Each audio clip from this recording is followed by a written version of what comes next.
to find a location near you. Come on, let's go, you guys. Get in here, we gotta go fast now. The Houston Astros will be back in action tonight at Dyken Park to take on the visiting Pittsburgh Pirates. On the mound for the Pirates will be Bubba Chandler opposite of Mike Burrows for the Astros. First pitch is at 7:10 p.m. tonight, and you can listen to it on our sister station, News Talk 98.5 FM and 1520 AM. It was a big day for the NFL yesterday that saw some major names on the move. The Cleveland Browns traded multi-time Defensive Player of the Year Myles Garrett to the Los Angeles Rams for linebacker Jared Verse and a 2027 first, 2028 second, and 2029 third-round draft pick. Then the Patriots acquired star wide receiver A.J. Brown from the Philadelphia Eagles for a 2028 first-round and a 2027 fifth-round draft pick. And the New York Giants signed two veteran wide receivers in Juju Smith-Schuster and former LSU Tiger Odell Beckham Jr. for his second stint with the team. After a crazy weekend in college baseball, the Super Regionals are set, and this will be the first time in history that the entire field from last year's College World Series didn't make it out of the regionals. Super Regional play will begin this Friday, June 5th. The Women's College World Series championship is set, and it will be a Lone Star State showdown as Texas and Texas Tech meet in a rematch for the national title.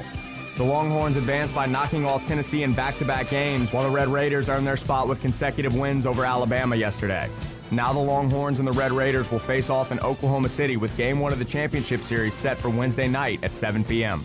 I'm Blake Purser, and you're listening to ESPN 103.7 Lafayette and 104.1 Lake Charles, your home for the LSU Tigers and the Houston Astros. The 2-minute drill has been powered by B1 Bank. Visit b1bank.com to find a location near you. Dawson Iserloh prides himself on taking a deep dive to uncover all the relevant data about the sports and sports teams he loves. And now he's sharing all those facts inside his big brain with all of you. Here is the LohDown with D-Loh on ESPN 103.7 Lafayette and 104.1 Lake Charles, Southwest Louisiana's sports station.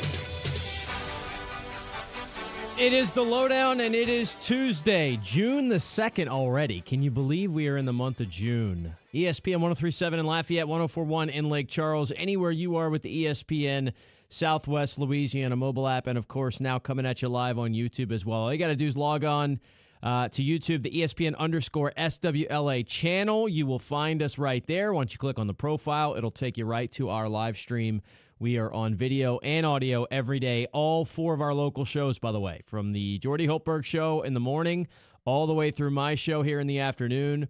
You can also watch AFR on their YouTube channel as well. They've always been streaming on there as well. So we are bringing you different ways, making it easier than ever to be a part of the family here at Southwest Louisiana Sports Station. Here inside the Beal and Hebert Studios in Upper Lafayette, it is an interesting Tuesday. We had a lot of good college baseball yesterday. We're going to start with some of that. We're one day away from the beginning of the NBA Finals. We are going to talk about that a little bit. I guess it shouldn't have snuck up on me yesterday the way it did with the NFL news, because it was the whole June 1 thing, right? And on June 1st, a lot of these contracts become more manageable. The way the league does their calendar, and we know this from the Saints' perspective because we've seen a lot of you'll hear it referred to as a post-June 1 cut, because basically just things become financially more manageable when the league year kind of resets, and it does so officially in June. I think that's the way they call it. There's so many different terminologies for like the league year resetting and then like the cap resetting, all that stuff. Anyway, the point is I shouldn't have been that surprised that we had all that NFL, although, look, even with the year, whatever you want to say about June 1st, I don't think anybody saw this Myles Garrett trade coming quite in this form or fashion. So we are going to go back to it. We've heard from Andrew Berry, the Browns GM. He actually went ahead and had a press conference to discuss the matter. So we'll hear from him and try and make a little bit more sense of kind of what this deal looks like, how it came to be. We'll talk about that a little bit later on in today's show. We do have three guests. It is a symmetrical Tuesday. Every 30 minutes, we will welcome someone onto the show to help us out here. We're going to start things out at 1:30 with Kevin Foote, the host of Footnotes, of course. I need to talk to him about Super Regionals. We need to talk to him about the Astros because he's able to look at the standings. It's June. They locked a tab on his phone until June 1st. Or at least he locks it in his own brain. So we'll talk to Kevin about baseball a good bit, and we'll do that at the bottom here of hour number one. Excited to talk to Kevin, and I'll return the favor on his show. We'll do a little home and home as we usually do. I'll be on his show tomorrow at 10:15 Bryce Kuhn, friend of the program, used to have him on weekly to talk LSU sports. We haven't had him on in a while, and if you're wondering, it's because he doesn't cover LSU anymore. He moved back home. He is covering the Georgia Bulldogs for Glory GA.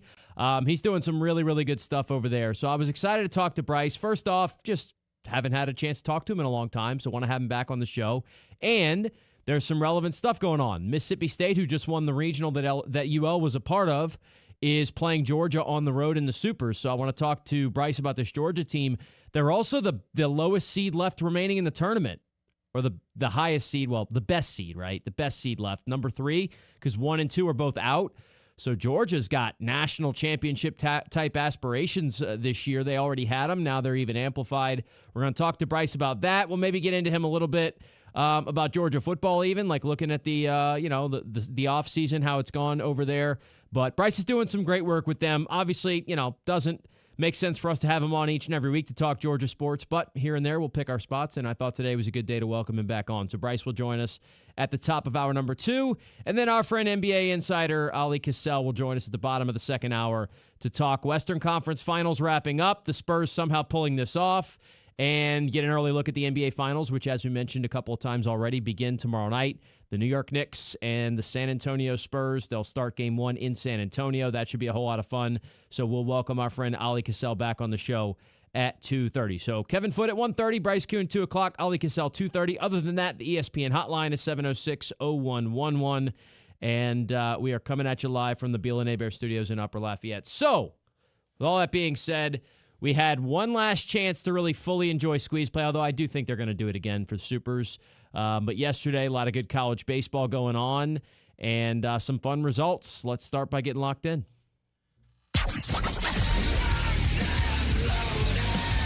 D-Loh is the kind of guy that stays locked in. On what? Well, that depends on the night. But you can guarantee there was some sporting event that he found interesting. It's time to find out what D-Loh was locked in on the LohDown. So we head back to the world of college baseball. All in all, we had 6 games yesterday. We could have had a 7th if Florida State could have handled their business, but they didn't, so they robbed us of one more game. Shame on the Noles. That's where we'll start. We talked about this game throughout our show because it was going on during the show. St. John's pulls it off 5-4. They beat Florida State. Their best hitter, Adam Agresti, with the big blow. It's a grand slam in the bottom half of the 5th. Funny how sometimes baseball's going to baseball, right?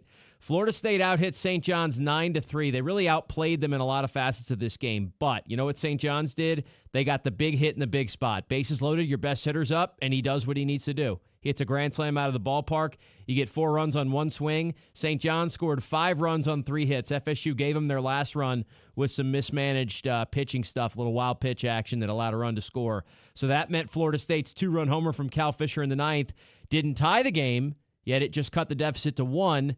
That's all the Noles got. Florida State upended in their own regional. I talked about it before. I won't spend a ton more time on FSU this year, but I did feel like this was a team that was leaking oil for some time. They did a really nice job to just keep it together. They still ultimately probably should have won this regional. Look, both games they lost to St. John's. They kind of blew. But shout out to Johnny's coming out of the Big East.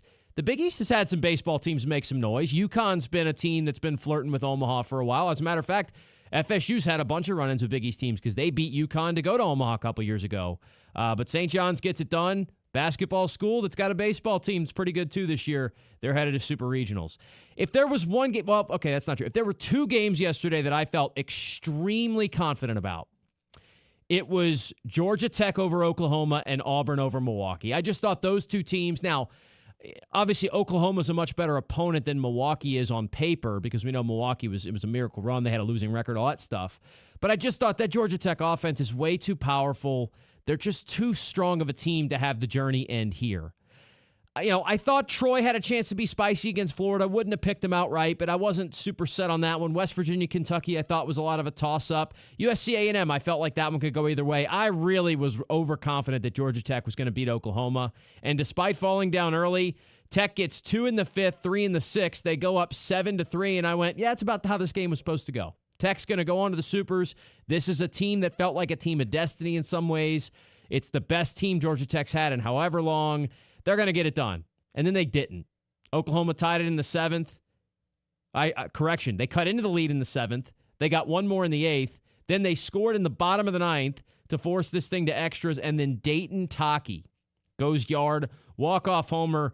Oklahoma walks off Georgia Tech on their own field because sometimes postseason baseball is weird. Of all the format changes that have been thrown around recently, and a lot of which I think are silly, one of which I'll address later, the home team getting to be the home team in Game 7 of a regional, I think is a pretty valid one. Like, I understand you kind of flip it if they've been home before, and if they were in home the last game, then sometimes they do the coin toss. You probably should just let them be the home team, but I don't really have any problem with it. I know some others, think it's silly, but either way, Oklahoma gets the walk-off win. They stun Georgia Tech. Georgia Tech finishes the season at 50-11 and falls short of the Supers. I thought the squeeze play team, which as I've said before, I think they do an unbelievable job. I think it's one of ESPN's best put-on productions, especially for a network that maybe hasn't always seemed super committed to covering college baseball and putting a ton of games on. Rooney and Berkey are two of the best in the business. Matt Schick, Chris Budden, both hosting, are both awesome. And I never once, even though there's teams, I'm sure I know more about the Cajuns than them, right? Just because I'm around it every day, they're not. I never once felt like they didn't know what they were talking about when they were talking about the Cajuns or any other team that was playing, and so that's something I really appreciate. That's hard to do when there's 64 teams in the field, but they're not faking it, is the point. Anyway, they had a great thing that was like, man, you got to feel for Georgia Tech because this was an all-time team for them. And to not even get to the Supers in it. There's some sort of, I think, you can live with it as a fan base of a team when you make it to Omaha, right? The end destination. Maybe you don't win the championship, but you make it to Omaha. You go, you know what? That's an all-time team. We're going to always remember them. We're going to celebrate them as an Omaha team. When you have a group like this that Georgia Tech had, that is maybe the best talent-wise, the best roster in the history of the program, and they don't get out of their own regional, that one's just going to sting for a long time. And as the team put it, how do you go back to the drawing board and try and build a team better than this for next season? You can't do it. They had 5 superstars in the lineup. They had, a couple really good starters. They had a lights-out closer in Patel who gave them 6 1/3 yesterday, but it wasn't enough. Brutal blow for Georgia Tech. But, hey, that's why they play the games, and Oklahoma was better than them on this day, comes up with a huge clutch win. Troy dominated Florida yesterday. I mean, dominated. So I said it wasn't a shock to me that Troy competed and ultimately won this game. It certainly was a shock to me that they did it in as dominant fashion as they did. This kid, we got to talk about Jabe Boroff. They're calling him Babe. He went 3 for 4 with a homer and 5 RBIs yesterday. He had 12 hits in the entire regular season. He had 10 in the Gainesville Regional. That is why college baseball is the best. That is why the regional format is the best. He was a hero. The offense erupts. The pitching staff. Look, this was a 2-1 game in the top of the 6th. Troy was not just cruising past it. They brought Stubbs in, then they went to Thigpen, and they found a way. They eliminate the Gators out of their own regional, and they do so the hard way. Had to win game 6 and 7. Troy is headed to the Supers, and as I mentioned yesterday, they're now 2 wins away from Omaha. They're going to host, and they've got Little Rock coming to town. Now look, Little Rock's going to be no easy out. I promise you those are going to be competitive baseball games. But Troy's got a really, really legit shot to make their first ever trip to the College World Series. West Virginia, the country road scenes after they beat Kentucky, incredible. Shout out to, again, the broadcast team for sticking with them.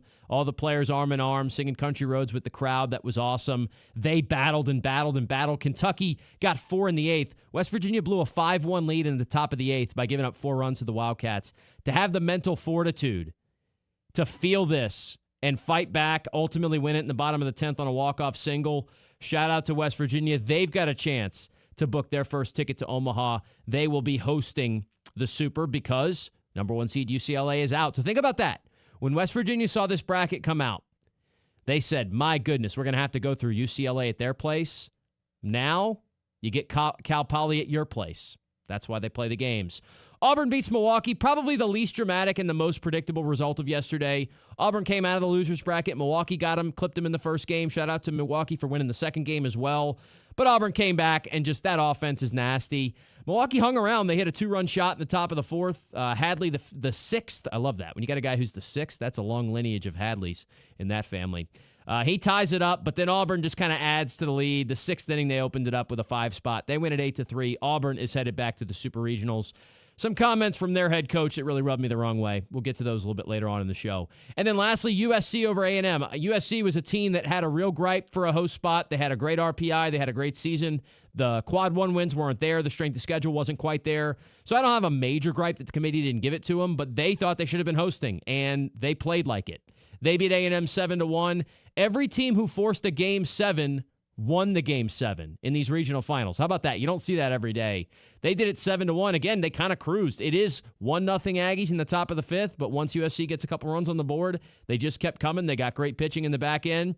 A&M gets upended out of their own regional. So yesterday, USC, Auburn, West Virginia, Troy, Oklahoma, and St. John's booked the final 6 tickets to the Super Regionals. As I said, some comments that really rubbed me the wrong way. Let's just go ahead and do them now. Auburn's head coach after this regional. Now, it's not sour grapes, right? Because they did win the regional. So this is not just a coach ranting after a loss. So I'll give him credit for that. Quote, I'm getting really disappointed. The regional format is really concerning me if we're talking about what's best for student athletes. So basically, Butch Thompson, the Auburn head coach, said that, it was kind of weird to him how you got pitchers coming back after 100-plus pitches, and they threw their best guy again. They had to throw him to get out of a regional. You play 2 out of 3 all year, and now you play in this regional format that no one plays in. Is the student-athlete well-being at the front of our minds? This isn't the right format. I got no sympathy for him, because here's why. He's the one who chose to bring back his ace pitcher on short rest in this tournament, okay? And it was even referenced by him in this same quote. I need to find what he actually said exactly. There it is. I don't know what the answer is, but I hope people are looking at it. And we absolutely put Hetzler back in 100-something pitches in 2 games to try to win, and you get yourself there. So he admits it in his very answer. The format's not the problem. The problem is he didn't trust any of his other relievers. I saw a stat that 10 pitchers on the Auburn roster never saw the mound this weekend. So it's not the format's fault that you only trusted 3 or 4 guys on your staff and you had to go back to them because you lost the first game to Milwaukee and you gave up 16 runs to the 4 seed that shouldn't have even been in this tournament record-wise, right? And I'm not saying they should have been in because they won their conference tournament, but you get what I mean, right? It's your fault that you lost to them. It's your fault that you didn't trust the rest of your pitching staff. It's not the format's fault. We've been playing double elimination regional formats for more than a quarter of a century, and 64 teams figure it out every year. And so if you're saying that's what I really have a problem with, because he's trying to pull the whole, what is it in the best athletes of the best interest of the student athletes card? Well, I would understand that if it was, we don't think it's safe to play 5 games over the course of 5 days. But we know that's not the truth. Major League Baseball players play baseball every single day. No, the student athlete well-being is only put at risk because you put your ace back in 2 more times in this series because you didn't trust that the other guys on your roster could get the job done. So, no, the format's not broken. We don't need to go to best of 3. We don't need to spread it out. You need to be able to figure out if you can trust some more pitchers or not. And if you know what? If it was all about the best interest of the student athletes, then when you got to a do-or-die Game 6 in the regional, you should have said, we already used our best guys. We're going to have to use somebody else. And if we lose, but I want to put the best interest of the student athletes in mind. No, you didn't want to do that because you wanted to win the game, Butch. So just miss me with this, the format's incorrect thing. It's just not true.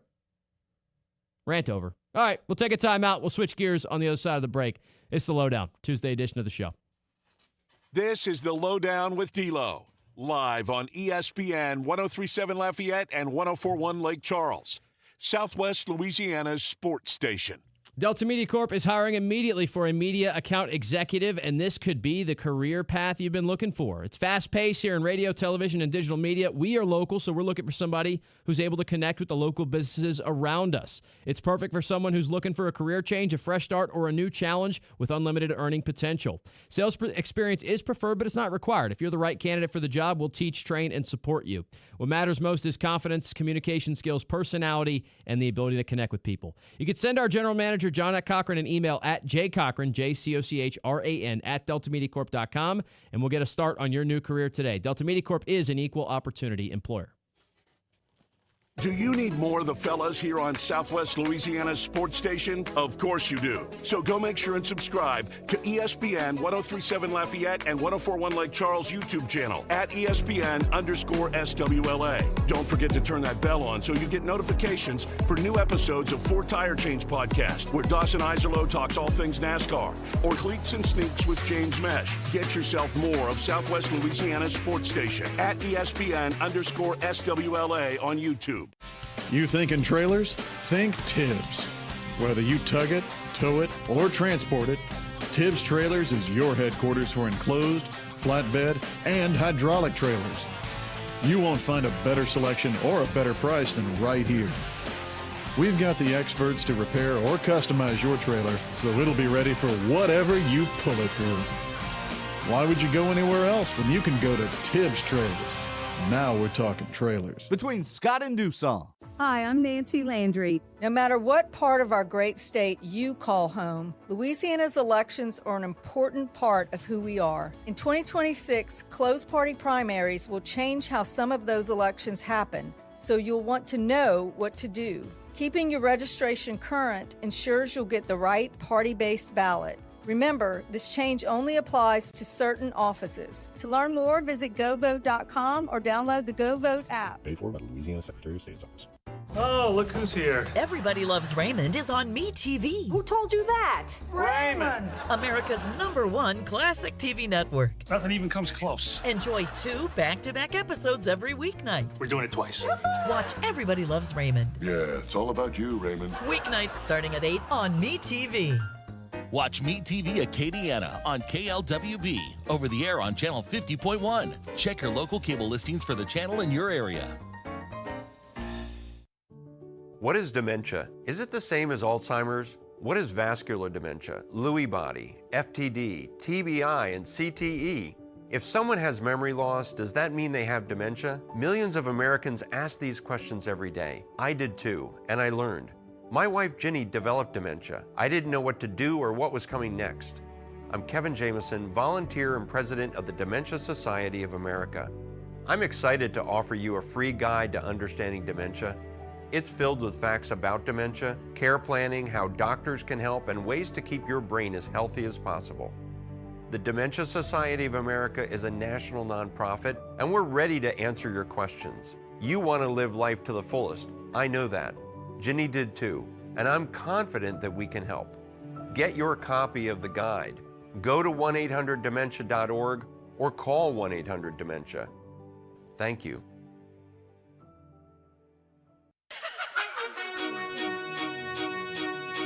This is ESPN 1037 Lafayette and 1041 Lake Charles, broadcasting live from the Beal and Hebert studios in Upper Lafayette. Beal and Hebert, Acadiana's hometown lawyers. Back to more of Southwest Louisiana's sports station. All right, we're back here on the LohDown. I don't know why it got to me as much as it did. These Butch Thompson comments are really getting to me, James. They're really ruining my Tuesday. And again, I don't have anything against Butch Thompson. I've never met him. Seems like a nice guy. But this other thing that he pointed out that was like, oh, the entire season is built around best of 3. So the entire season is built around the idea that you don't need a ton of pitching depth to get through a weekend, right? That's obvious. But the whole point of the postseason is to expose some of those things. And so I don't think we should even further build in the idea. If that's the case, if we really only need to build this whole format, this whole sport around 3-game series and only needing enough arms to get through 3 games, then why do we have 13 pitchers on the roster if you only want to have to use 7 of them the whole season? Like, I don't understand why he thinks that's an even better reason to say that this format's not correct. Like, it was ultimately his choice, 100% his choice to bring those arms back. He doesn't have to at all. Let's go to the FedEx man. This is a perfect time for this because I'm about to segue into this Myles Garrett trade again. So the FedEx man's got thoughts, of course. He's got relevant thoughts about this deal. What's going on, man? It's going good, buddy. I think this trade it made the Browns might come out with a long run. They might be better off, but the short-term better. Hey, I got a chip waiting right in front of me right now, and I'm glad they did it. What do you say? Well, that's what I'm saying. I was the rare. I don't want to have to be the guy who doesn't pick a side, but I think it makes sense for both teams. Like the Browns aren't in a spot to try and win now, so they get an asset that's a little bit younger. They get some future assets as well. The Rams are in a spot to win now. They get a player that might be the difference maker on a championship team. I mean, I fully get it on both sides. But I saw that NFC Championship game last year. I know you did too. Versus, he didn't get a sack. I don't think he had a sack the whole playoffs. Look, I love Verse. His quarterback pressures are very good, but he didn't even lead the Rams in sack last year. And Myles Garrett, it's not told much, but he is a great run defender, and that was Verse's kind of like Achilles' heel was defending the run. And look, they even saying Aaron Donald might come out of retirement. Let's bring him. Hey, we get that Roman Gabriel back, whatever, out from the dead, whatever we got to do. But, they're going all for it, buddy. And they did it before, and it already worked for them once, so you can understand that. No, I do wonder, though, are the Myles Garrett rumors the Aaron Donald rumors, is there any legit, or is Aaron Donald sipping a pina colada somewhere going, these guys are out of their mind? Or did he put a feeler out that says, hey, yeah, maybe, if the price is right? I wonder what that's all about. I don't know exactly what because I'm trying to find out the source of that too. But the thing is, if Donald would come back, they could rest him for most of the games in the regular season this week at the playoffs. Oh yeah, if he did come back, I think they'd call him like. Also, if he's still training, I don't know if he's training the way he was. He's a workout warrior. He could be ready to go. But yeah, I don't think they're going to use him all season. They might call him at the midway point. But anyway, I think we were in good shape before this trade. But right now, I think Myles Garrett, he had a no trade clause, so he had to sign off on this. He's never had a chance to go compete for a Super Bowl title. Can you blame him? He's going to go well. He's going to be very, very excited and work very, very hard for this team. Looks like Devontae Adams did last year. So we got a lot of old guys in there that are going to come here to get us a Super Bowl title. I'm old too, so hey, go Rams. Have a good one, buddy. Yeah, you too. Appreciate the call. No, if it's, I said it yesterday, and it's a win-win trade as far as as of June 2nd, 2026, and we'll of course find out. Look, if Jared Verse ends up being an all-pro player for multiple years out of his career, and those draft picks turn into something, maybe we can sit there and say it. Maybe obviously you're running the risk of Myles Garrett having an injury or something, but that would have been the same case for Verse. You'd have been both players have been healthy in their career so far, so I really you can try to say somebody won the trade, lost the trade. I think this is one of those deals where both general managers picked up the phone. And by the way, I don't actually have time to play it in this segment because we got Kevin coming on next, but I've got a clip later on, and Andrew Berry talked about why this trade made sense. So we'll share that insight a little bit later on when we get a free minute here in the show. For now, though, let's take a timeout so that we have a full segment with Kevin on the other side. We'll talk Cajuns putting a bow on their season, regionals, and the Astros coming up. It's the LohDown, ESPN Southwest Louisiana Sports Station. This is the LohDown with D-Loh, live on ESPN 103.7 Lafayette and 104.1 Lake Charles, Southwest Louisiana's sports station. This game isn't fun. This game is a war. It's time for the 2-minute drill. Hurry it up, hurry it up, hurry it up. Powered by B1 Bank. Visit b1bank.com to find a location near you. Come on, let's go, you guys. Get in here, we got to go fast now. The Houston Astros will be back in action tonight at Daikin Park to take on the visiting Pittsburgh Pirates. On the mound for the Pirates will be Bubba Chandler opposite of Mike Burrows for the Astros. First pitch is at 7:10 p.m. tonight, and you can listen to it on our sister station, News Talk 98.5 FM and 1520 AM. It was a big day for the NFL yesterday that saw some major names on the move.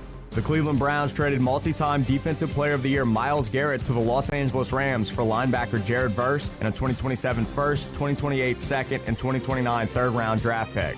Then the Patriots acquired star wide receiver A.J. Brown from the Philadelphia Eagles for a 2028 first-round and a 2027 fifth-round draft pick. And the New York Giants signed 2 veteran wide receivers in Juju Smith-Schuster and former LSU Tiger Odell Beckham Jr. for his second stint with the team. After a crazy weekend in college baseball, the Super Regionals are set, and this will be the first time in history that the entire field from last year's College World Series didn't make it out of the regionals. Super Regional play will begin this Friday, June 5th. The Women's College World Series championship is set, and it will be a Lone Star State showdown as Texas and Texas Tech meet in a rematch for the national title. The Longhorns advanced by knocking off Tennessee in back-to-back games, while the Red Raiders earned their spot with consecutive wins over Alabama yesterday. Now the Longhorns and the Red Raiders will face off in Oklahoma City with Game 1 of the championship series set for Wednesday night at 7 p.m. I'm Blake Purser, and you're listening to ESPN 103.7 Lafayette and 104.1 Lake Charles, your home for the LSU Tigers and the Houston Astros.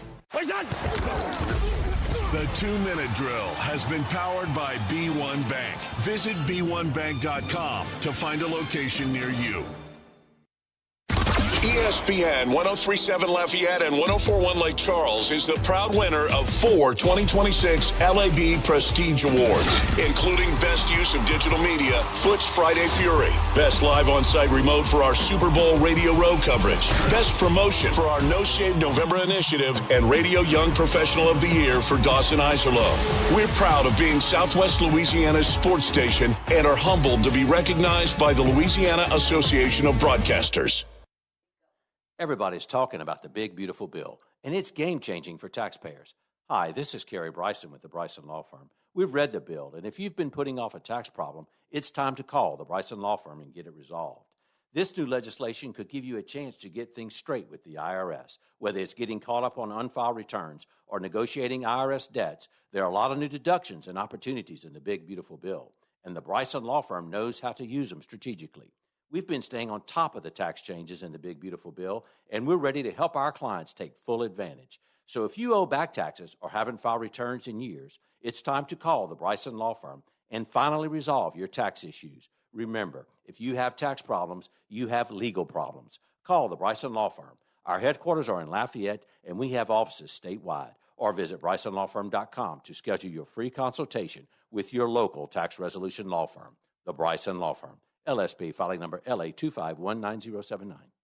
Hi, I'm Nancy Landry. No matter what part of our great state you call home, Louisiana's elections are an important part of who we are. In 2026, closed party primaries will change how some of those elections happen, so you'll want to know what to do. Keeping your registration current ensures you'll get the right party-based ballot. Remember, this change only applies to certain offices. To learn more, visit GoVote.com or download the GoVote app. Paid for by the Louisiana Secretary of State's Office.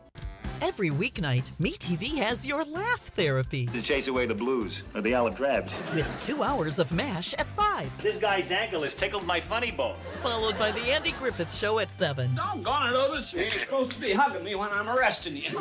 But he likes you, Bart. Weeknights on MeTV. Watch Meet TV Acadiana on KLWB, over the air on channel 50.1. Check your local cable listings for the channel in your area. I've been driving trucks for a long time. Safety is my #1 priority. I know that my truck has huge blind spots. That's why I remember to check my mirrors often for smaller vehicles. Everyone can help keep our roads safe. Next time you're behind the wheel, try to avoid lingering in those blind spots. It can be dangerous. Let's all plan to share the road safely. Learn how at www.sharetheroadsafely.gov. You're listening to the 2026 LAB Award winner for Radio Young Professional of the Year, Dawson Iserloh, the host of the LohDown with D-Loh on ESPN 103.7 Lafayette and 104.1 Lake Charles, Southwest Louisiana's sports station. The LohDown rolls on here on a Tuesday. Our first guest of the day is Kevin Foote. Of course, you hear him on this station weekdays 9 to 11, the host of Footnotes. He also just got back from Starkville yesterday after covering the Cajuns in the regional. Kevin, what's going on? Oh, I'm just kind of, what do you call that? It's like you go through a metamorphosis this time of the year at the end of the school year, and it's over, and you got to kind of recalibrate, and I'm kind of going through that process right now. Okay. Maybe you'll come out. You think you'll come out a better version of Kevin Foote, or worse, or somewhere in between? I don't know. It's something you got to go through it's kind of like senioritis. I mean, the school year is long. You know, you got football, and then basketball, and baseball, and softball, and it just keeps going and going and going, and then you get a little break here. Of course, who knows? They moved up the Sun Belt Conference football media days. Maybe it's going to start in mid-June before we know it, and we won't have any kind of a break. But still waiting to enjoy it while I can. Still waiting for a press release from them on that, huh? But we do know the dates just because of the ticker on the tournament. All right, that's neither here nor there. The Cajuns over the weekend and start. First off, how was Starkville? I don't know how much time I'm sure you've been there. How much time had you spent there prior, and did your opinion of it change at all? Well, I went there in '86 when the Cajuns got beat 38-3 in football, but that was a long time ago. And then I went again in '97 when the Cajuns went 0-2 in a regional there.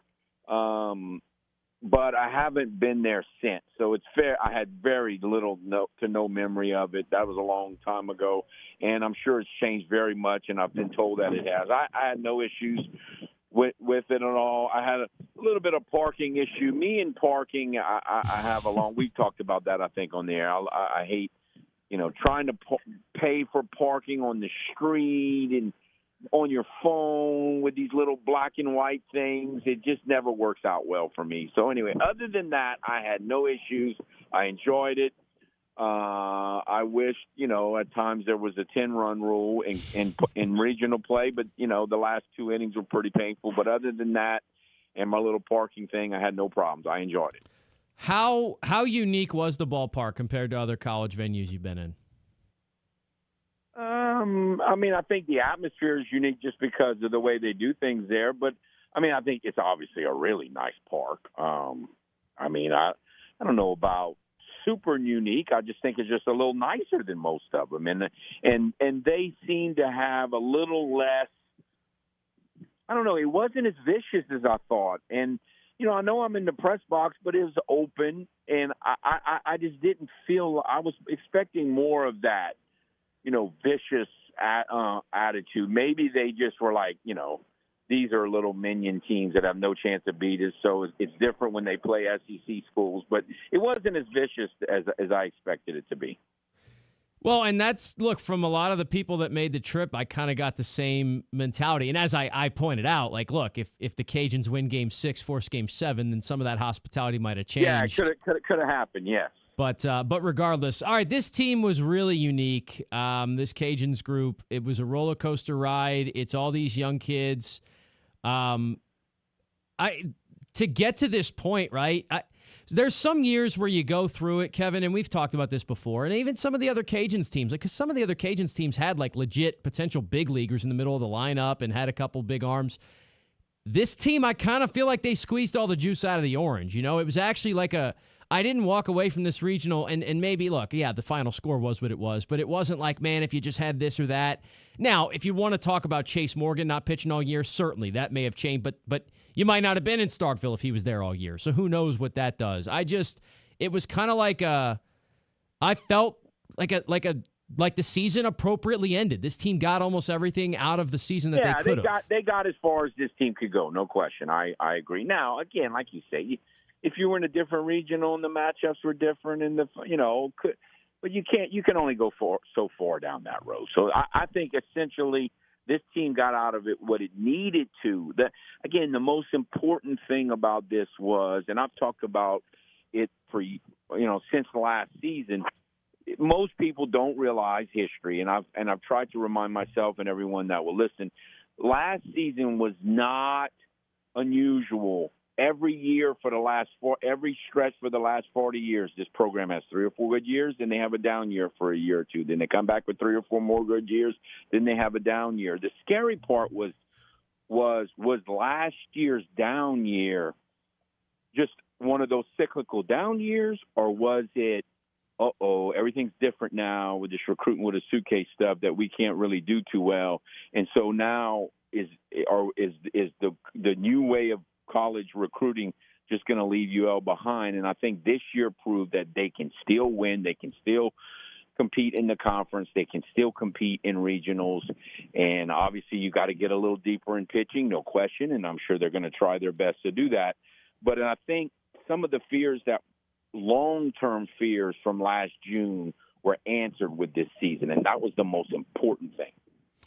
It is also a nice reminder to that exact point you made. And I mean, how many times do we do this? It is ironic, and it maybe sounds a little hypocritical because we both do radio for a living where you're supposed to like react to everything in the moment that happens. But we had a College World Series 2 years ago with 4 ACC teams and 4 SEC teams, and everybody was ready to say the college baseball had gone the way of everything else, and there was no more parity. And I think this weekend as a whole was an easy way to prove that that's just not quite the case yet. Baseball's still baseball. You can have an outlier year where a bunch of power conference teams bleed through. That's not going to be the way it is as long as you're playing in this type of format that keeps things pretty open and fair.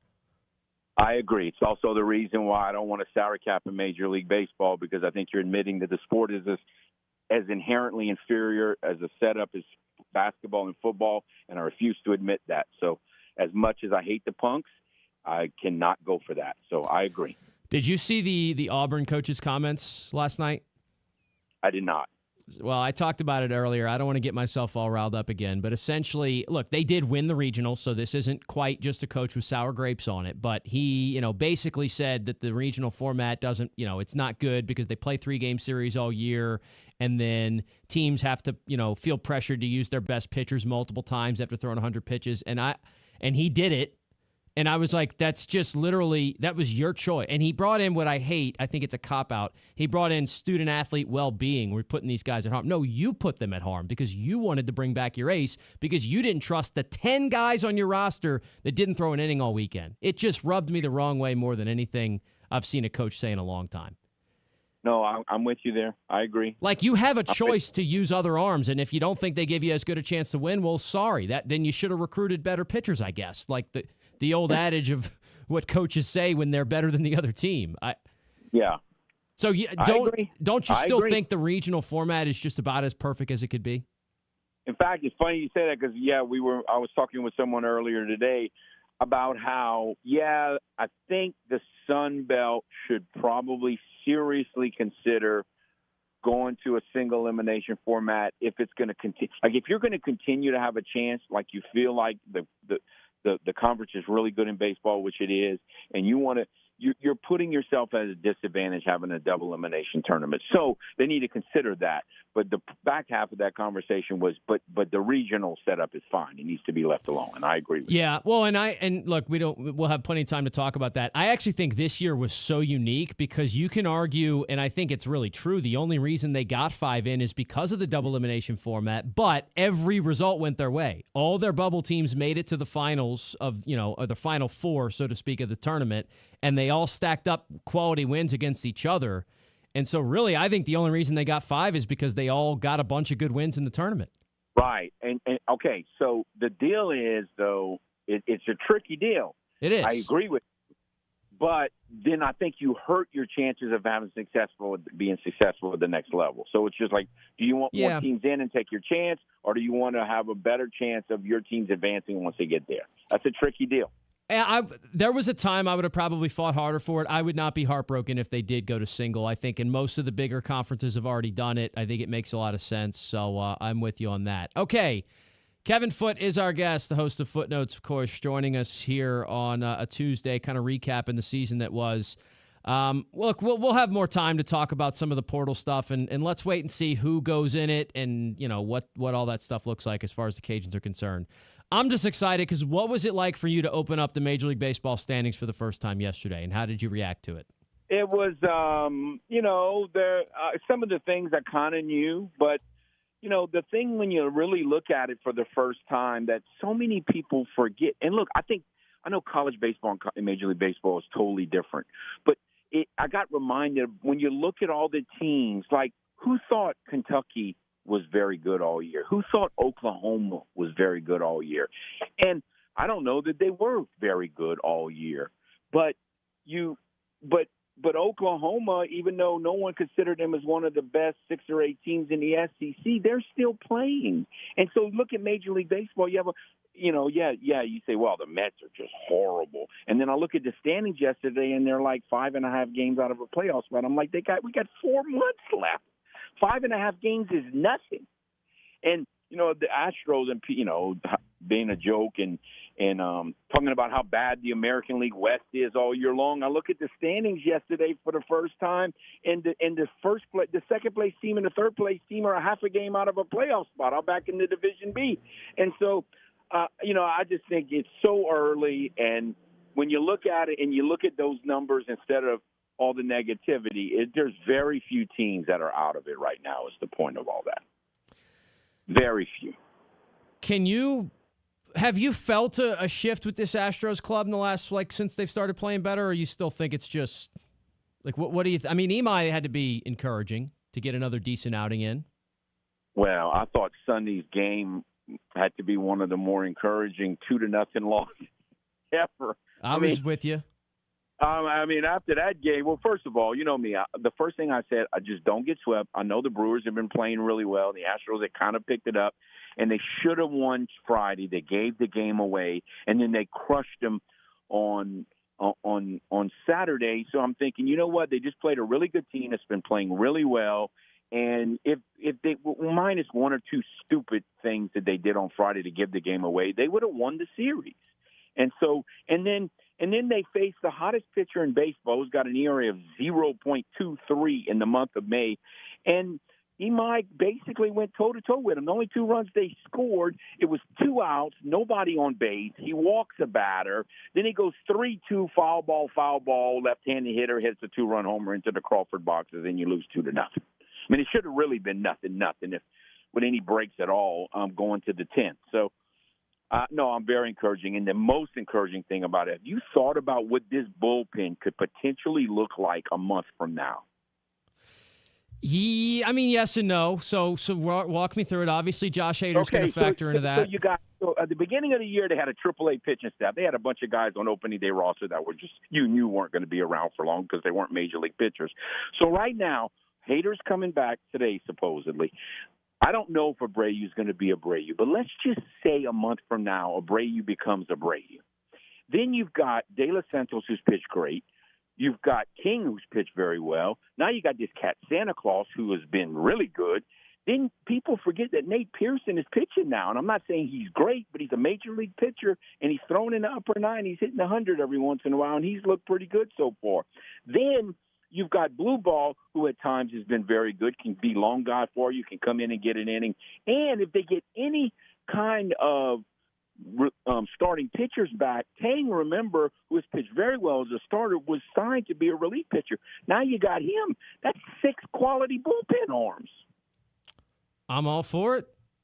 If that's the case. I still do think. So now somebody's probably going to get hurt again. I get all that. But I'm just saying, I think it's the most under-discussed thing, the thing that has kept the bullpen should have buried this team, and the bullpen has been very surprisingly good and now has a chance to be potentially top 5 or so in Major League Baseball from here on out if Abreu can become Abreu again. We'll close it with this, Kevin. Can you believe, we do this a lot, if you'd have gone back and told somebody, tomorrow night we're going to get a pitching matchup that's got Paul Skeens facing Spencer Arrighetti. It could very well be the 2 front runners for the Cy Young, although Skeens' numbers are actually the ones that are lagging behind. And Arrighetti's numbers are that much better than Skeens', and I know it's still early in the season, and who knows what it's going to look like. But Pirates-Astros on Wednesday night, June the 3rd, could have the 2 Cy Young Award frontrunners facing off against each other. How incredible is that? Well, it is, but you know me in awards. I don't want to focus on that. What I want to focus on is, well, first of all, the Astros might be facing 2 of the top hits, Mizorowski on Sunday and then Skeens on Wednesday. And what worries me is the thing that you just said, Spencer is really into all that stuff. He's a player, but he's also a big fan. He's a fan of the game, and he is a player. And some players aren't really fans, but he is a fan of the game and the history of the game. And I just hope that he's going to be so jacked up for that game. And then then way down there is the ULSU part of this. But it's I just hope it doesn't overcome him where he's trying to throw too hard. But he has been fabulous. Look, They need to win tonight's game because you don't know if you're going to win with Skeens pitching. But no, it is a fabulous situation, and the thing that even the Houston media is doing, they're starting to give Eric Getty a lot of credit for keeping this team together. To be that young and to have the leadership skills. He always says the right thing when they interview him. His attitude is infectious, and it's filled with leadership, and he's pitched great. He's really bailed the Astros out so far this season in a lot of ways.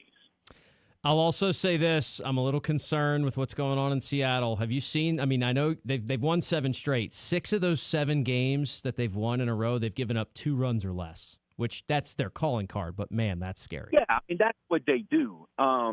But, again, you can't keep pitching like that forever. And before that, they weren't pitching great. And I still think their Achilles heel is their lineup is not that difficult to get out. And so, yeah, they won't keep pitching that way, but they're going to pitch that way in stretches because their rotation is that good. All righty. We'll see how it goes. We'll see you tomorrow, Kevin. All right. Take care. It's Kevin Foote, host of Footnotes. We'll wrap up hour number 1, introduce you to the poll question of the day on the other side. It's the Lowdown on a Tuesday. Stay with us. This is the Lowdown with D-Loh, live on ESPN 103.7 Lafayette and 104.1 Lake Charles, Southwest Louisiana's sports station. After further review, we'll be hitting the road and setting up shop this Thursday at Walk-Ons in Lake Charles. Matt Moscona will be broadcasting his LAB award-winning show live at the Walk-Ons at 5313 Common Street from 3 to 6 on Thursday. Food and drinks will be provided, so make sure to swing by and hang out with Moscona and his After Further Review team this Thursday at the Walk-Ons in Lake Charles.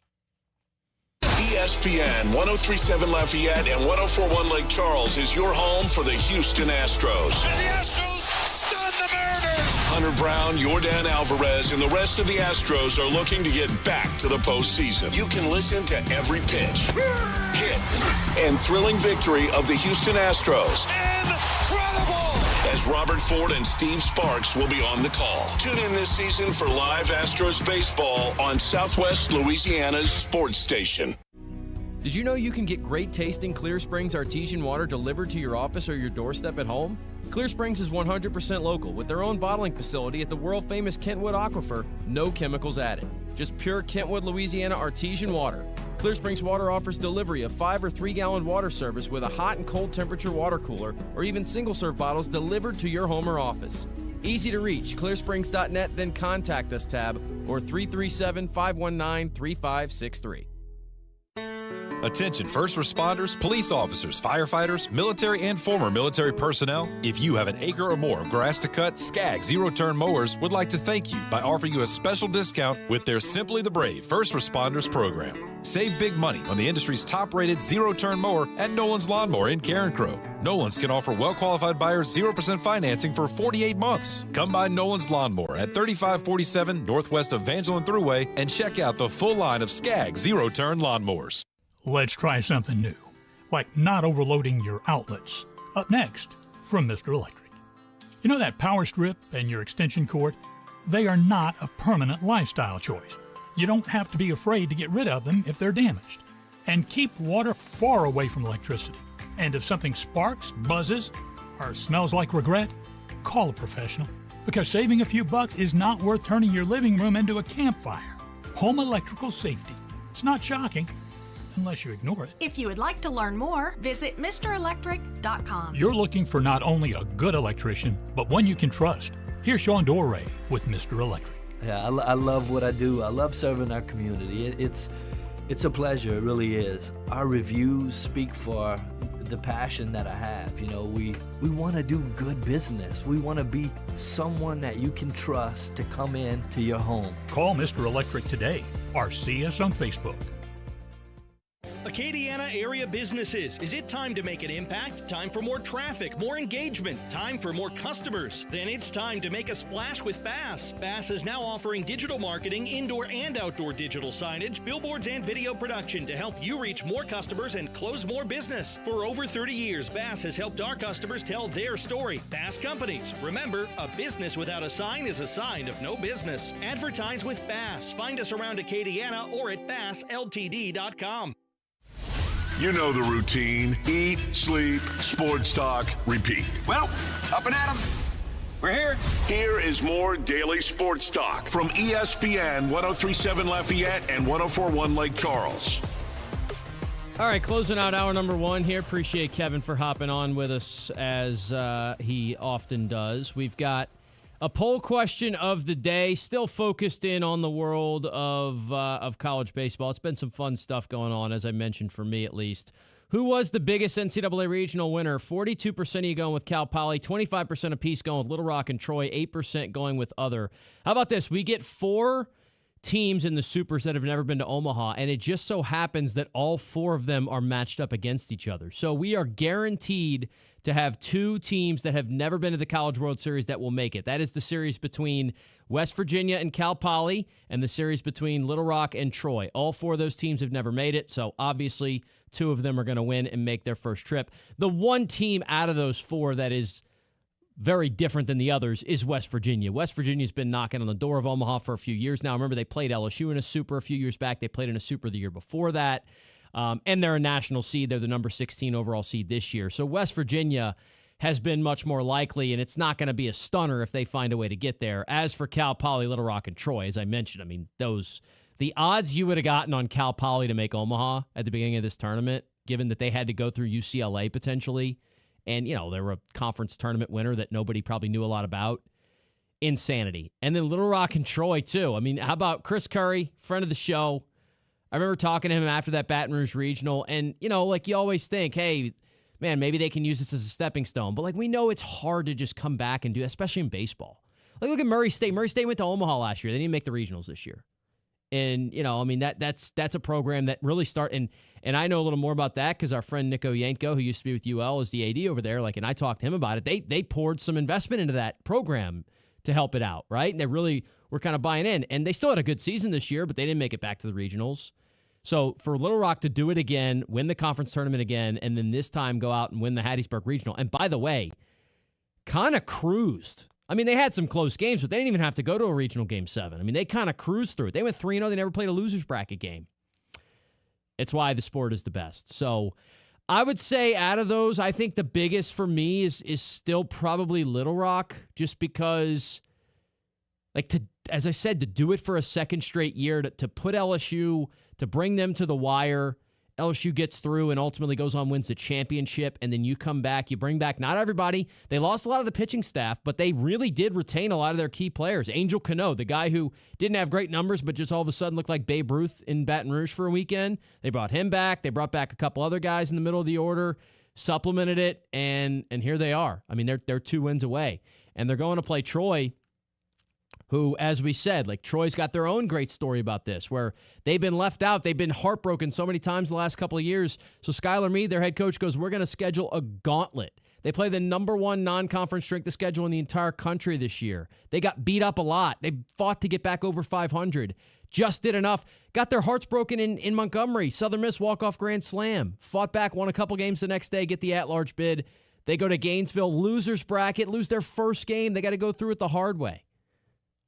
5 straight wins, and 2 over Florida, the host team.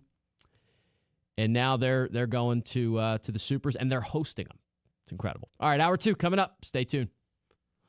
Delta Home Center and Delta Trailer Sales, your one-stop shop for utility and cargo trailers. Heavy-duty dump and gooseneck trailers, portable buildings, cabins, decks, porches, fences, carports, and site-built metal shops. Located at Exit 7 in Carencro or at deltatrailersales.com.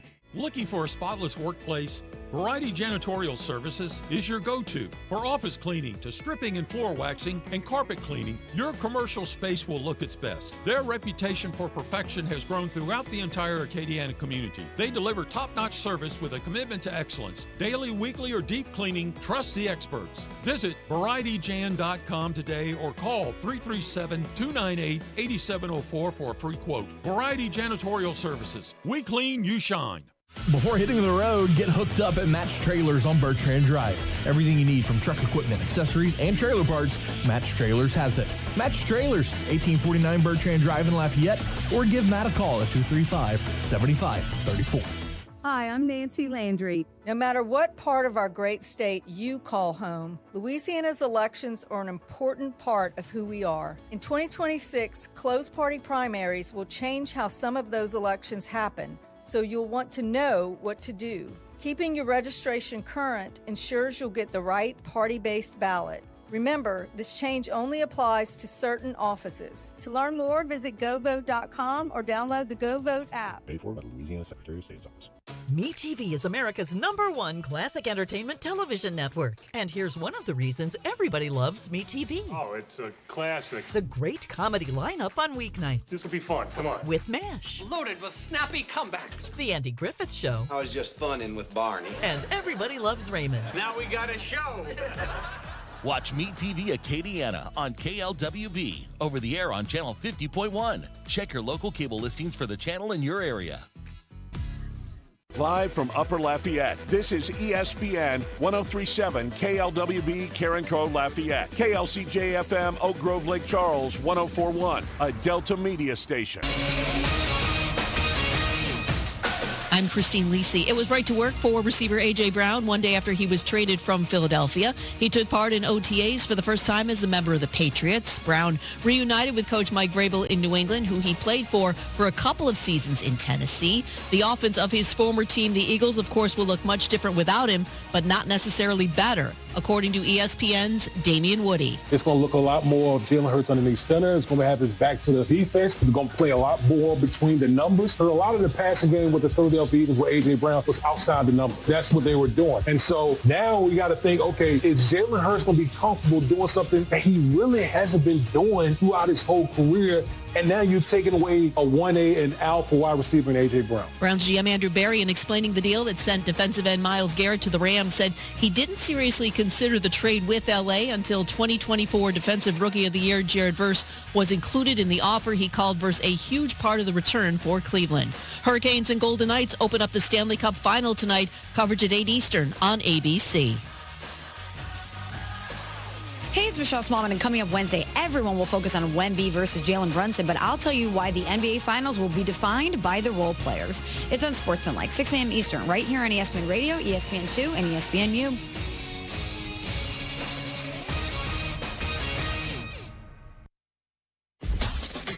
Dawson Iserloh prides himself on taking a deep dive to uncover all the relevant data about the sports and sports teams he loves. And now he's sharing all those facts inside his big brain with all of you. Here is the LohDown with D-Loh on ESPN 1037 Lafayette and 1041 Lake Charles, Southwest Louisiana's sports station.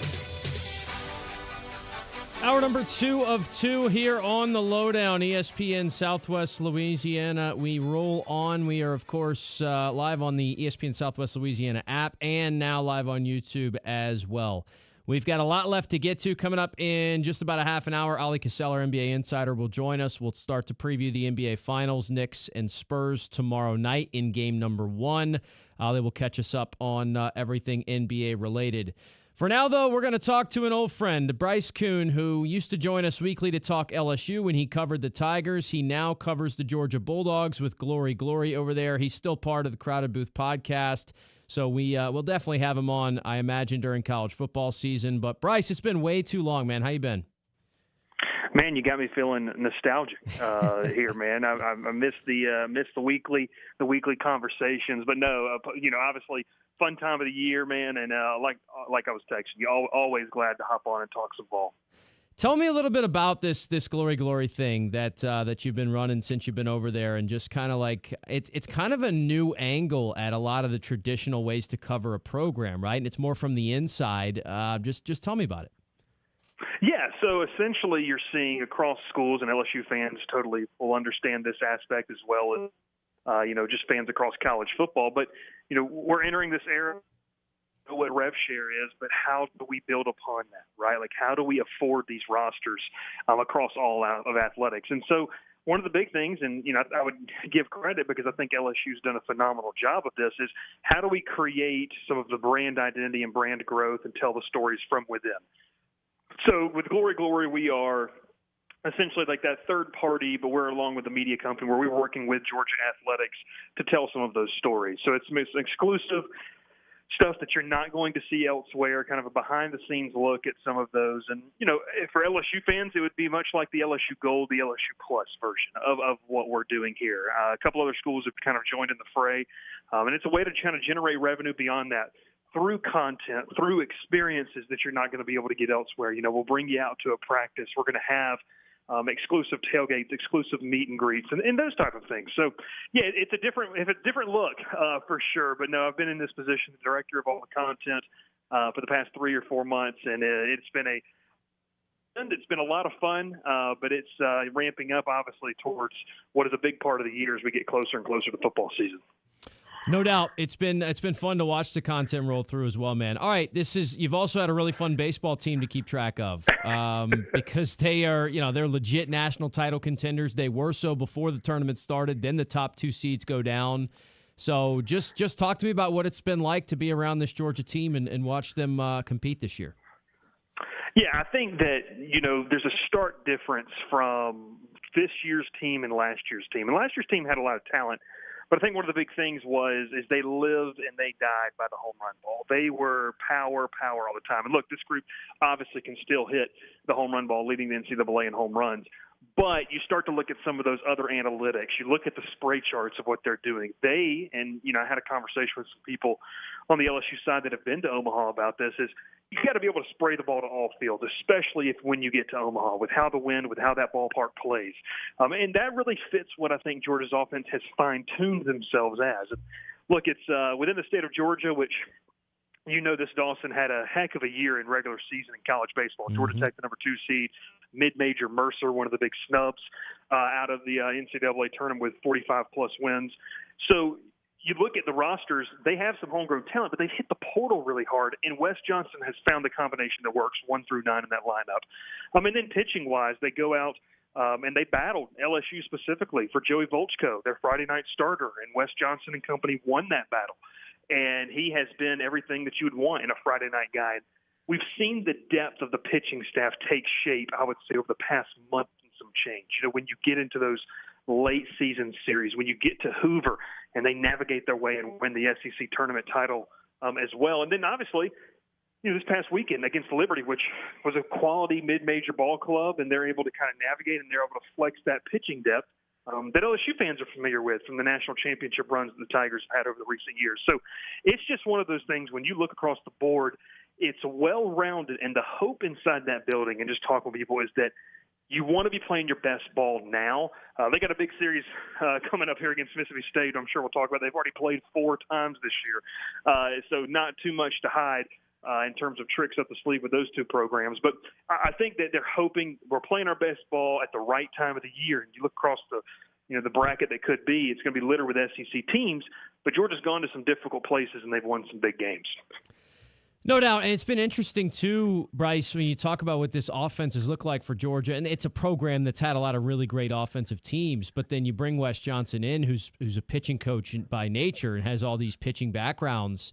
It did feel like, even maybe a year ago, like, man, once he gets the pitching staff the way he wants it, they're really going to be scary, and that's, as you mentioned, kind of what happened this year, feels like. Yeah, it's marrying those 2 things together, right? And that's the secret sauce that every coach is trying to find, especially in this portal era where there is so much turnover. And Georgia, going back to that in-state talent that they have here, which is a nice hotbed in the Atlanta area, you also have to hit the portal. Georgia actually has the lowest percentage of in-state talent, meaning they've gone outside and gotten the portal in terms of high school guys. They've gone outside the state to go get that. So it's development of some of the young guys that have taken steps, I would say, and then they just hit on a couple of players. Like, for example, a guy that they'll throw on Sundays and potentially a Monday game this upcoming weekend if they get there. He pitched for USC last year, Caden Aoki. I mean, he's a guy that Wes Johnson brought in, had a solid year out west for USC. We just saw what the Trojans did to Texas A&M to advance to Super Regional. So he went out and got guys that had big game experience. And I think that was a big change. And, he found some mid-major darlings, and those guys have worked out too. You got a guy that I've got a case, and I think that he probably deserves the Golden Spikes Award. And Daniel Jackson, that's a kid that played with LSU's very own Zach Cowan a couple of years ago over at Wofford, which, not to go down a rabbit trail, but, man, you start to look at that Wofford squad that LSU had to play a couple of years ago in that Chapel Hill Regional. Good Lord, the talent that they had. But, you brought all of it together, and they finally have a balance, and that's what you hope to get at this point of the season. You hope to get the guys pitching that you needed to step up. Now they're comfortable in different roles. I would say I've been most intrigued with the bullpen. Some guys that they brought over and really have just developed, whether it was internally, whether it was guys in the portal, and how they fit into roles. And, you look at championship rosters of the past, and obviously I had a front seat to 2 of the last 3, and even seeing Tennessee the year before.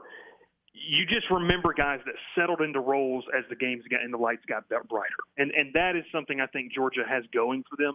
So it is a credit to Wes's staff of figuring out those roles, what works best for us, and let's let that kid flourish in that spot. Bryce Kuhn is our guest. We're talking about the Georgia Bulldogs. They're set to host the Super Regionals against Mississippi State this weekend. All right, man, the Trey Phelps situation. It's, I've got to, I talked about it a little bit on Monday. I don't like what he did. I don't think you can do that. I think he knows that. I think most people know that. But at the same time, we've got a sport that doesn't have any built-in precursors, right? There's no technical foul you can call. There's no unsportsmanlike conduct 15-yard penalty. So ejection is arguably the only thing. Now, I think warnings need to be used way more in college baseball. But then I also really hate the fact that you get the automatic 1-game suspension. If you want to toss him from the game, fine. But now Trey Phelps isn't going to play in Game 1 against the Bulldogs. Just what did you make of the way that all went down? And now, this is going to legitimately impact a team. It's one of their best players. Yeah, no, you're totally right. And I think you're right on a lot of different levels. Listen, Trey is a veteran guy. He's been around this program for a while. He's here before Wes got here. And I think one of the things that you have to be able to recognize is, hey, the kid's trying to have fun in the moment, and that's the way he decided to celebrate. But you've also got to understand what it could cost you in terms of what the consequences are. Now, we've got to find a middle ground, right? And I think you and I have had this conversation about targeting. It's kind of the same thing. Let's have levels to this. You've been around baseball long enough, and I have too. There are certain magic words, that warrant, you getting a suspension or you getting the immediate ejection. But let's have a little awareness about what we're doing when we throw a guy out immediately. What are the consequences of that? And so I would say it's not me saying that, hey, if Trey did indeed have words with the Liberty dugout, that there shouldn't be some repercussions. But let's also think about what we're trying to do here as the NCAA and officiating in all these sports and umpiring and baseball. You gotta be aware of the situation. I'm with you in the sense of hey, yeah, we probably shouldn't have happened, but how do we find a common ground to where we're not just, hey, immediate ejection as an umpire inserting ourselves in the situation. And I even likened it to this, and I think it was more of a celebration with his own team, but I was even talking about the press box, last year when Jared Jones hit that walk-off home run against Tennessee, one of the things that's burned into college baseball fans and media's mind is, his celebration, but it's the home plate umpire who immediately inserts himself to try and diffuse a situation. I sit in the camp of if the kid goes and does something, let's penalize. But when you insert yourself as an official or as an umpire into that situation, it's my belief that you automatically start to escalate it because it's a high emotion situation. If the kid oversteps the line, you have to kind of let that happen, then it warrants an immediate ejection, warnings, or however. But, it's you hear the moniker, let the kids play. I think there's some lines that we can – I'm not going to say I'm the old curmudgeon that says, put your head down and go around the bases. No, have fun. I think it's a learning opportunity for everyone involved, in my opinion. All right, we're going to get a really good series. Now, man, I don't know, and I saw you commented on it. What are these start times they gave this series? This is prime. This is prime time material. I guess the TV stuff gets weird, and they've all got their slots that they think games are going to do better in. So the start times are early, but man, it should be awesome in Athens this weekend.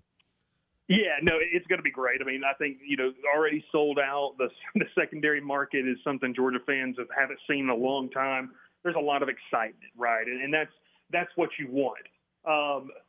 In terms of TV times, I'm not going to out any names, but obviously you saw Georgia's athletic director Josh Brooks had some words for it as well. It's the highest remaining seed. against a big-time SEC opponent who, by the way, they're one of their big guys. McPherson's going to be back, and he hasn't played against Georgia. That's a massive storyline in this one. So this really is much more than, a high seed versus a low seed. This really is two of the more talented teams in the country going at it, regardless of the seeding position. So, in terms of TV, as well as I do, Dawson, ESPN has their inventory. They've got the NBA Finals on ABC. We've also got the Women's College World Series rolling. But, man, when you look across of it, and look, I'm for the growth of college baseball. I'm not going to sit here and tell you I'm not pumped to watch Little Rock and Troy. Like, that's going to be awesome. It's a great storyline for this sport and the continued growth of it. But, man, sticking that at 11 a.m. on Saturday, it kind of feels a little bit awkward and a little bit odd. And so, fans will still show out. It'll still be a good crowd up there on Kudzu Hill in deep right field. But, it would have been really cool to see this one in that primetime slot, especially the one that Ole Miss and Auburn got for the weekend. Yeah, and I mean, you're talking about a 10 a.m. Central start where we are. That's early. But, hey, maybe, you know what? This series feels like it could go to 3, and maybe we'll get that Monday night primetime game if that's what it ends up taking. But it's going to be fun to watch, man. I've been keeping up with what you've been doing, so keep doing it. And let's get back together, maybe media day time. We'll talk some football. I appreciate it, man. As always, enjoy hopping on with you. Look forward to talking again soon. That's our friend Bryce Kuhn, now with Glory over covering the Georgia Bulldogs program. We talked a little bit about it there at the beginning. It's an interesting new kind of angle of where college, media coverage is going and kind of helping these programs with revenue sharing, things of that nature. And Bryce is doing a great job with Glory and the Georgia Bulldogs. All right, we'll take a time out here. We will play you that audio. So let's go back to the NFL. Let's go back to the Myles Garrett trade after the timeout. I was able to grab some clips from Andrew Berry, the Browns GM, kind of explaining how this trade went down. So maybe we'll just get a little bit more clarity on the mindset of why this trade took place and what it might mean for the Browns, at least on their side of it, moving forward. That's after the timeout here on the LohDown. This is the LohDown with D-Loh, live on ESPN 103.7 Lafayette and 104.1 Lake Charles, Southwest Louisiana's sports station. Here at ESPN Southwest Louisiana, we know you can't get enough sports in your life, so go ahead and subscribe to our YouTube channel, ESPN Southwest Louisiana. Turn the bell on to get notifications. Of course, we are now streaming all of our local shows right there on the channel. So go ahead, subscribe to ESPN Southwest Louisiana on YouTube. Hello, everyone. This is Jeff Palermo. Join us on Tuesday nights for Tiger Rag Radio. Myself, Todd Horn, and Glenn Gilbo give you the latest happenings in Tiger Town and across the SEC. We talk to coaches, analysts, and those in the know when it comes to the Tigers and the Southeastern Conference. We cover all the sports: football, baseball, basketball, softball, and gymnastics. That's Tuesday nights right here on ESPN 103.7 in Lafayette and 104.1 in Lake Charles, Southwest Louisiana's sports station. Need peace of mind with your estate planning? Turn to Beal & Aber, your trusted hometown lawyers. At Beal & Aber, we make estate planning simple and stress-free, ensuring your legacy is secure and your future is in the right hands. Don't wait. Schedule your consultation today at BealAbear.com. That's BealAbear.com. Safeguarding your tomorrow today. Looking for the perfect place to play golf in the heart of Louisiana? Look no further than Farm Alley Golf Club in Carencro. Whether you're a seasoned pro or just getting started, we've got a course for you. With lush fairways, challenging holes, and spectacular views, our 18-hole course offers a top-tier experience for golfers of all skill levels. Book your tee time at farmdalleygolfclub.com today, and don't forget, weekend rates include free range balls to help you warm up before you hit the course. Get out to Farm Alley Golf Club in Carencro, Louisiana. Your next golfing adventure is just a click away. Visit farmdalleygolfclub.com to book your tee time now. See you on the greens. Serving part-time in the Army National Guard has led to a lot of firsts for me. It paid for me to be the first person in my family to go to school. That education got me to the first day at my dream job, which I can still hold while I serve part-time. That job and the home loan benefits I got from the Army National Guard helped me buy my first house.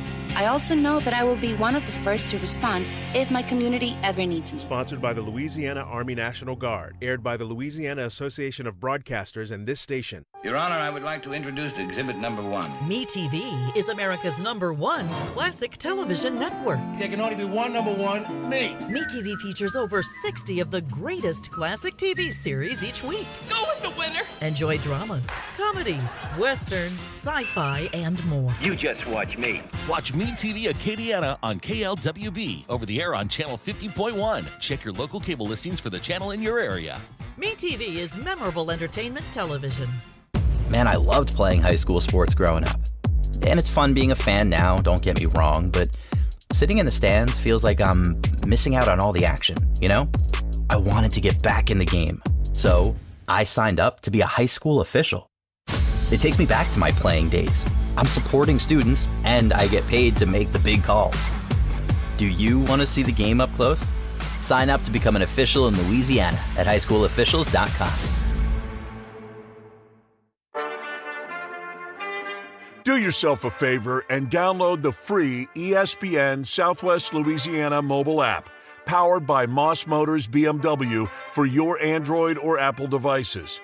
Download the app by searching ESPN 1037 Lafayette or ESPN 1041 Lake Charles. It's just that easy to take Southwest Louisiana's sports station with you wherever you go. All right, back here as the LohDown continues on. The NFL world was rocked yesterday when Andrew Berry and company, the general manager of the Cleveland Browns, decided to trade Myles Garrett, the best pass rusher in the NFL, to the Los Angeles Rams. They got a pretty big haul in return that included Jared Verse, who is a 25-year-old pass rusher, came from Florida State. He's had a really nice start to his career, but he's not nearly at the pedigree Garrett is at. They also got a first-round pick, a second-round pick, and a third-round pick. All three of those picks, I do believe, are in different years, so they spaced it out. Andrew Berry had a press conference yesterday, or maybe early this morning, either way, to talk about this surprising move he made. And I think it's interesting to hear it from his perspective. So one thing that jumped out, obviously, he made it pretty clear this isn't a presser he expected to be having because they didn't always plan to trade Myles Garrett. But this is what Berry said about it. So I'll be honest, I did not have this press conference on my bingo card for this spring. I know you all have heard me say for a number of years at this point that, Myles Garrett, he's a foundational player, Hall of Fame worthy, and a homegrown talent that's been here for the decades. And our intent was to have him be a one-helmet player for his career. And that was the truth. And even to this day, when Myles's, career is over, we look forward to welcoming him back, into the organization. But there are moments, particularly in my job, where opportunities come up that, quite honestly, are unexpected. And they force you to stop and reevaluate and look at it and say, hey, is this something that could be, really beneficial to the team?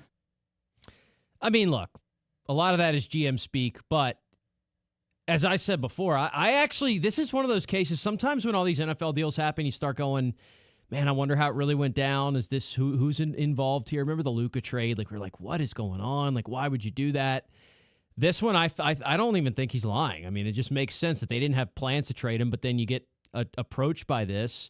And by the way, we'll share a piece of what Adam Schefter said this morning because this makes a lot of sense as well. Schefter adds into the timeline the fact that the Rams have been interested in Myles Garrett for a long time. It wasn't just like they woke up a couple days ago and decided to make this deal. It goes back to 2022. That is how long the Rams have been after Myles Garrett. They've called the Browns on a regular basis all that time. I called the Browns. I speak to two people there. They could not have been more adamant that he's not being traded. We are not trading Myles Garrett. The Rams continued to call.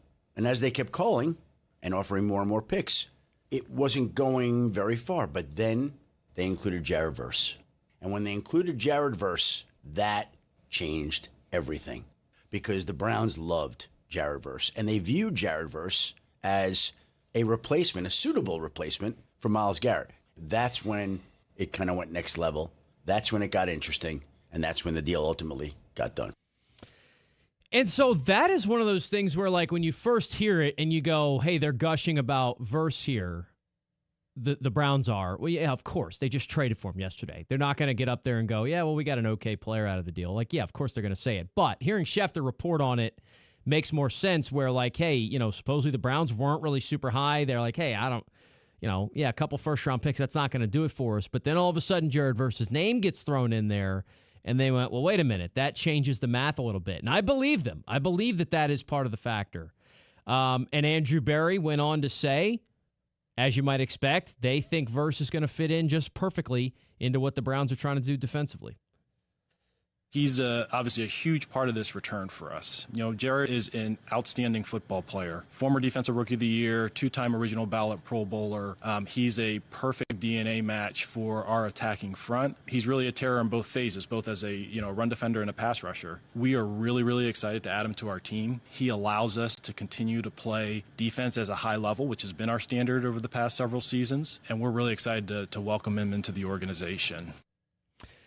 By the way, did he just did Andrew Berry just solve our Pro Bowl designation issue by calling it an original ballot Pro Bowl selection? Remember I was saying, like, it just sucks that the Pro Bowl, like, now you got all these alternates and replacements, and, like, no offense, but, like, when Tyler Huntley got named a Pro Bowler as quarterback who played, like, 3 games with the Ravens when Lamar was hurt, it's like, all right, it just doesn't mean much anymore.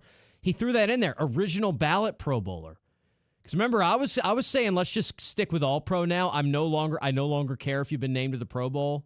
I just care if you're an All Pro. But if we're going with original ballot Pro Bowler, he just slipped that into conversation there. I like what Andrew Berry's doing as the Browns GM. Lastly, of course, you got to wonder, and we knew that it was going to take a lot to make it happen with Garrett because Myles Garrett had to be on board with this, right? So you go, well, clearly Garrett's on board with it to an extent, and Garrett's also one of those people who seems a little bit more instinctual. He kind of understands the business of the league maybe more than a lot of players. Andrew Berry said, no, he doesn't think Garrett was blindsided by this because they've kind of been communicating pretty well with him throughout the entire part of the process. Myles was a good communicator throughout the spring. We obviously talked through the coaching search, free agency, before the draft. He was good in terms of sharing his travel plans in the offseason, things like that. So that was all very, very normal as he's been accustomed to later in his career. We did not blindside Myles with the news yesterday. Obviously, was a well-tenured member of the organization, someone that we expect to retire Brown. So he was made aware about a week ago that it was a possibility, and that's a courtesy that obviously we owe him. So the communication was good with him. Which you do say, like, I think a lot of players would expect that, and certainly Garrett's earned that, as Barry alluded to, but at the same time, like, it doesn't always work like that. It simply doesn't always happen that way, and we've seen, and look at the Max Crosby situation. Do we have to go any further? And still don't know how they're going to make that work for him to be back in that building and everything be happy and all that stuff, but whatever. They'll have to figure that out. That's the Raiders for you.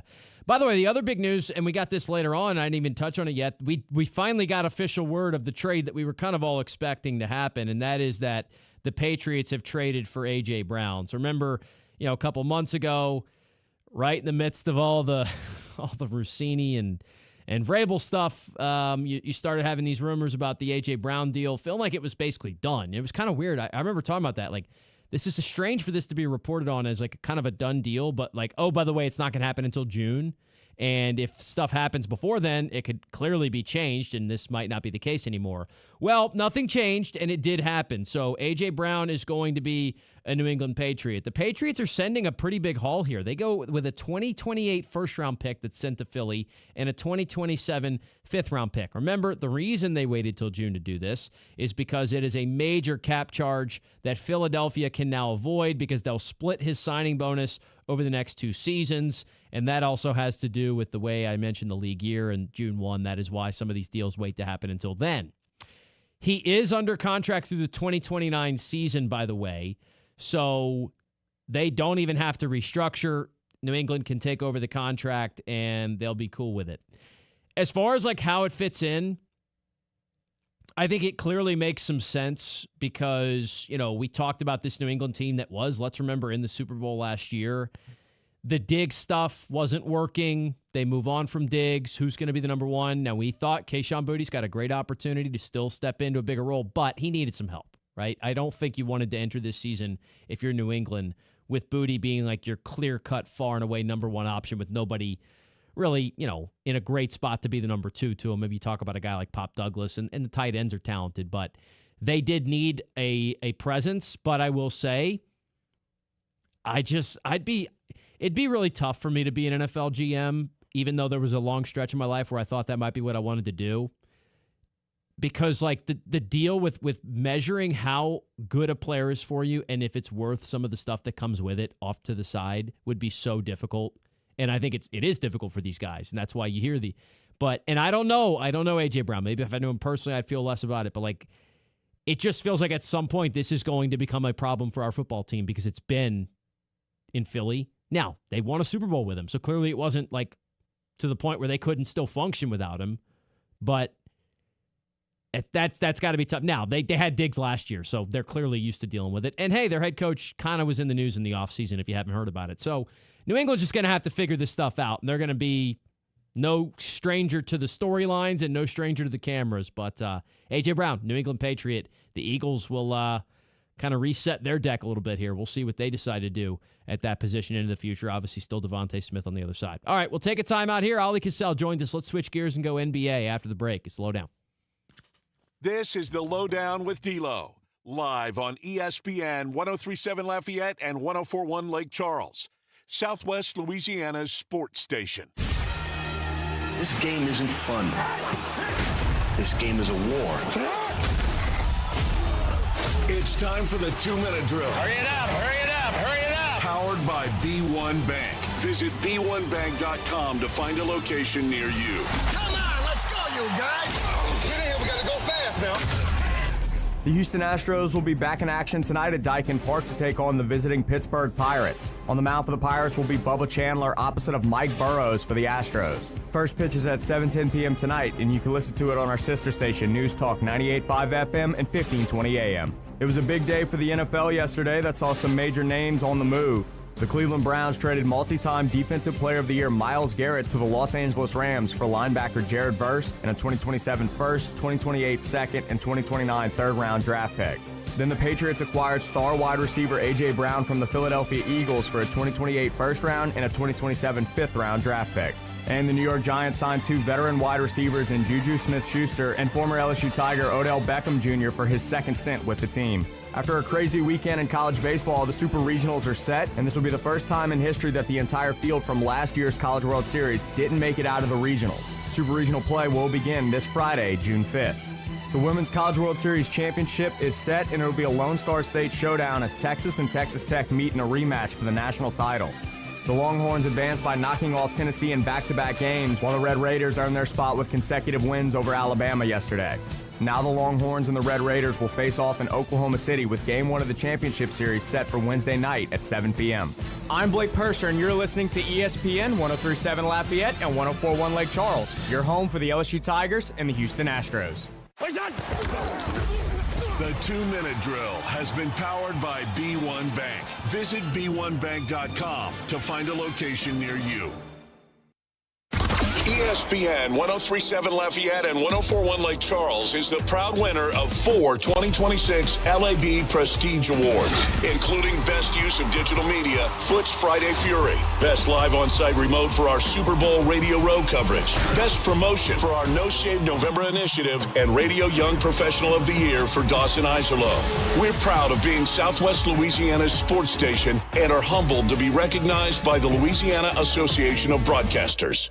Ready to transform your backyard into the summer paradise you've always dreamed of? With Duplessis Builders custom gunite pool packages, we make it simple to own a stunning, long-lasting, in-ground pool built just for you. Choose from classic designs, all customizable to fit your space, style, and budget. Our pools come with quality finishes, energy-efficient equipment, beautiful lighting, and professional installation from excavation to decking so you can dive in before the next heat wave hits. Don't just dream it, build it. Visit duplessisbuilders.net. You want to feel important. You want to be a part of something bigger, something that matters and can help change things. You want to feel like you belong. We know. We felt that way too. And that's why we did something about it. We aren't just Army National Guard soldiers. We are normal people just like you. And together, we can make a difference. Take on your legacy. Visit NationalGuard.com to find out more. Sponsored by the Louisiana Army National Guard. Aired by the Louisiana Association of Broadcasters and this station.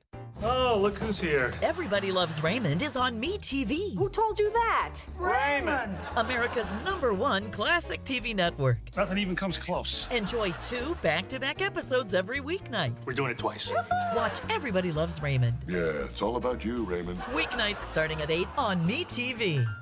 Watch Meet TV Acadiana on KLWB, over the air on channel 50.1. Check your local cable listings for the channel in your area. Attention, this is a public notice from Citizens Disability. If you're one of the millions of Americans who are disabled and unable to work, you may be eligible for disability benefits from Social Security. Receiving benefits is your right if you suffer from physical and mental disability. Whether you're applying for the first time or you've already been denied, Citizens Disability can help. You'll be given an advocate who will evaluate your situation, handle your application, and deal with Social Security. Best of all, there's no fee until you receive your benefits. We only get paid if you win your case. There are a number of conditions that can make you eligible for disability benefits, many of them you may not be aware of. So if you're disabled and unable to work, call Citizens Disability today to get started with your free, no-obligation consultation. 800-431-9667. 800-431-9667. 800-431-9667. That's 800-431-9667.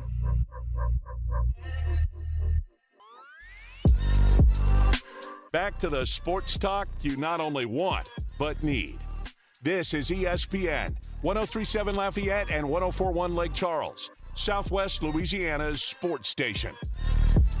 The LohDown rolls on. Our third guest of 3 here on a Tuesday is our friend Ali Cassell, NBA insider, who joins us to talk NBA Finals. We've got the matchup. It is Spurs and it is Knicks. The San Antonio Spurs pulled it out. Game 7 on the road in OKC. I still really haven't kind of gotten over the fact that San Antonio did that. Ali, we'll start there, man. What your reaction just to what was a wild Game 7 victory for the San Antonio Spurs? Yeah, it really was. Game 1 was probably the best game of the series, and then we, of course, were led to believe that that's how every game would go. But it was still a wonderful series, which culminated what I thought was a fantastic Game 7. And going into it, it was really a toss-up, I thought, even though, it was on OKC's floor, they're defending champs. But, look, they were missing a key player, basically their second-best player in Jalen Williams. So without him, you just felt like it might have been actually an even kind of game. And you saw that, right? Shai Gill just played fantastic. I know not the best efficiency in the world, but, boy, he made some tough shots. And considering San Antonio's defense was completely keyed on him, I thought it was as impressive a performance as we've ever really seen out of Shai. But unfortunately, it wasn't enough because his right-hand man who was playing, Chet Holmgren, vanished, right? 2 shots all in the first quarter. It just looked like the moment was too big for him. So when you add all that up with Wembanyama on the other side, right, holding the fort down, and, of course, he's surrounded by a bunch of guards that never seem to be afraid of anything, right? Castle, Harper, and I'll even include Fox. Yeah, I'm not that surprised, but still very impressive for a Spurs team that's never even had a playoff run under Wembanyama before. That's the part that I can't get over, Ali, because we know in this league, maybe more so than any other even professional sports league, it's just been proven over and over again. You're supposed to have the battle scars from a failed postseason. Even this Thunder team had the loss to Dallas the year prior. You go through it. I mean, all those Bucks teams, they fought for years before Giannis broke through. All those Nuggets teams that Jokic was on. This doesn't happen. So, in your opinion, what allowed it to happen? It's the 3 guys that I mentioned, honestly. I mean, first of all, yeah, some credit probably has to go to the veterans, right? Like Fox, like Harrison Barnes over there on San Antonio's side. But look, Wembanyama, Harper, and Castle are 3 very unusual young players in my mind. They haven't accomplished anything, but they play like they have, right? They play with an edge. And more to the point, they never seem to wane, right, when the lights get turned on, when it's the fourth quarter. They keep playing at a keel where they're walking around like they've won a championship or 2 under their belts. We see it in the regular season. Now we're seeing it in the playoffs. So there's something special, right? And it has to be said that when you've got guys that just keep on playing like it's a normal basketball game and maybe even elevating their play when things get tougher, like I thought Harper to open up that second half was super incredible for San Antonio. Of course, you had big buckets by other players, but again, for a 20-year-old, a rookie, to do that in the Western Conference Finals, I think that says everything you need to know, right? They're just a different kind of player, and San Antonio's got 3 of them. They do, and now they get a chance to face a Knicks team. The Knicks, man, we haven't talked about them in a while, right? Because they got their series wrapped up a long time ago. Mm-hmm. They've been sitting back and relaxing and getting rested up and ready for this series. They're going to be the underdogs because it felt for a long time like the champion of the West was going to be the champion of the league, and that might still be the case, but the Knicks come at you with a little bit of a different intensity. When you start to look at this matchup, what do you see? What can New York do? I mean, I look, the golden question, like, can they do anything to slow down Wembanyama? I don't know, but, like, what do you think New York can do in this series? Dawson, I actually like New York to win the series. Wow, okay.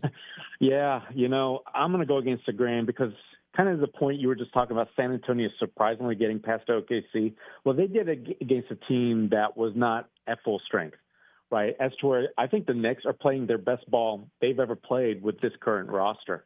And I think people are overlooking the fact that, yes, their opponents might have been easy, but you look at, like, the differential, right? How much they won by almost every game so far in these playoffs. So that tells me how well they're playing, really just the caliber of their roster.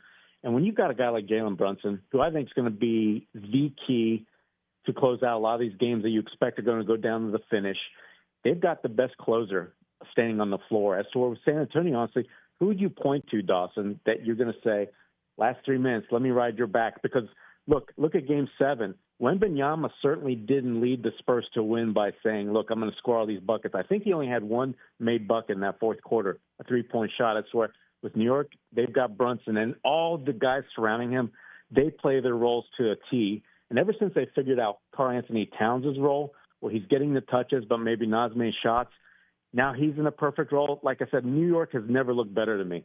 That's why I'm leaning kind of towards them. One aspect of this series that I am looking forward to, Ollie, the idea of the Knicks and the Garden and the atmospheres. Now, I will admit I have had some fun poking fun at the Knicks over the last however many years when they haven't been there, and they've got a very vocal fan base that likes to let you know. And recently, they haven't had a whole lot of reason to be overconfident. But I do think it's awesome. I've never been there, but everyone says how incredible the atmospheres and the vibes are. I don't look forward to, or I guess I should say, I'm sure people trying to get in on the extra tickets action this weekend, probably not going to have a lot of success with the prices. But, like, it's going to be a fun display for the NBA. And I'm not a person who thinks, hey, it's got to be big market teams for it to be successful. But there is something special about the Knicks and that arena, and I think that's going to be pretty cool. Obviously, we'll have to wait till games 3 and 4.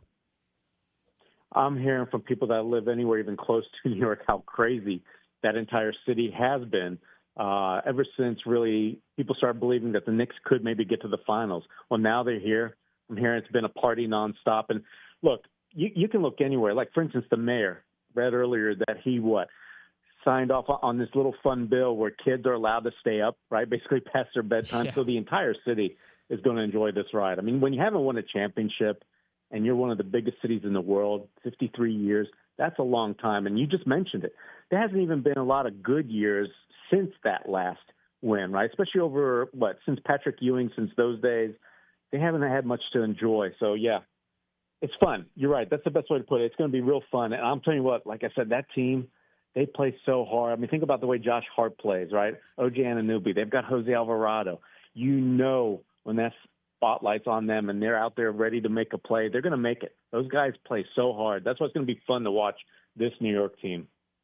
Ollie Casella is our guest, NBA insider, talking NBA Finals with us. You know, one thing that jumped out when you go back and look, and I didn't even really realize this throughout the season, how limited the Spurs were playing Wembanyama in a lot of games. And it wasn't that they were resting him a ton, but, you know, he was playing like 25, 30 minutes a game a lot of times. That's obviously changed, and it changed in Game 7, and it's going to change again throughout the finals. But I do wonder, like, he's still, you know, we talk about guys in bodies like his aren't supposed to move the way he does. They clearly did it for a reason, right, to try and keep him fresh. I just got to wonder if that fatigue's going to set in, especially if this series starts to look like it's going to go the distance the way the OKC one did. Yeah, Dawson, I think I even remember talking to you when the playoffs first began. I was worried about the Spurs and picking them to go far because of this fact, right? Wembanyama wasn't even averaging, I think, 30 minutes. They really kept a rein on his minutes, reminding me kind of Giannis. But let's face it, Giannis has done stuff. He's won a championship. He's been a multiple-time All-Star. So Wembanyama's really just getting his career started. So I thought all of a sudden seeing his minutes bump up by at least 10, I thought that was going to kill him on the court, right? Fourth quarter, not having legs and such. Because we saw that in the last, second to last regular season game where they lost an overtime game to Jokic. Wembanyama played a lot of minutes, and the Spurs just had nothing. They all seemingly ran out of gas. And so I thought it was going to carry the playoffs, but it hasn't, right? So I don't think it's probably going to start now, especially since they've had 3 days off. You got to think just that adrenaline going to every game. And as you mentioned, some of these games are going to be in New York. I think the Spurs, they'll have no problems getting up for all these games. I mean, they're all the ones that count, they're 20 to 25 years old for the most part. They'll be fine, I think. Yeah, it is interesting. Like the Spurs youth might actually play to their benefit in the area of rest and recovery, whereas, you do expect that it postseason experience-wise would hurt them. Well, that's the other thing. On one hand, we can kind of sit there and go, well, the whole Spurs aren't ready for the moment thing's been debunked because they just went to the defending champs' house and beat them in Game 7. But it still is now the finals. The Knicks at least do have, a lot of players who have a ton of playoff experience, even if they don't have a ton of players who have finals experience. So is that another? I mean, you kind of already alluded to that. Is that maybe another reason you're feeling really good about this Knicks team? Like at some point, the youth's got to show up for San Antonio?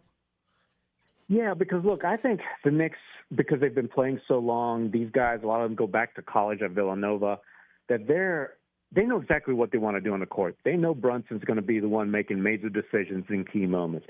Josh Hart knows his role, right? Crash the glass, get the rebounds, push in transition. Anunoby, defensively, be stout, be physical, also run in transition, hit some open threes. So I think every player on their roster knows exactly what to expect, what to do when the ball does touch their hands.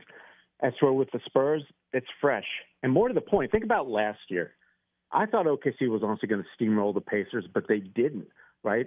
The Pacers really held their edge, and you wonder, had Halliburton not ripped up his Achilles, would maybe Indiana have had that upset, right, over Oklahoma City Thunder, who had all of their guys, right, and Shea, Chet, and J-Dub all playing well. So that's why I'm not looking too much into just what the Spurs did running through the Western Conference. Don't underestimate the East, and that's why I'm trying to not underestimate just what the Knicks did, because I think that point differential, it's huge. It tells me how in tune they are. When you've got 5 guys on the court pushing the pace, and they're likely going to create more turnovers than the OKC does. Plus, I think they'll be bigger defensively, so they'll get more rebounds, especially if Mitchell Robinson plays. He's not held back by that pinky. Like I said, there's a lot of things going for the Knicks I think people are underselling. We can close it out with this, Ollie.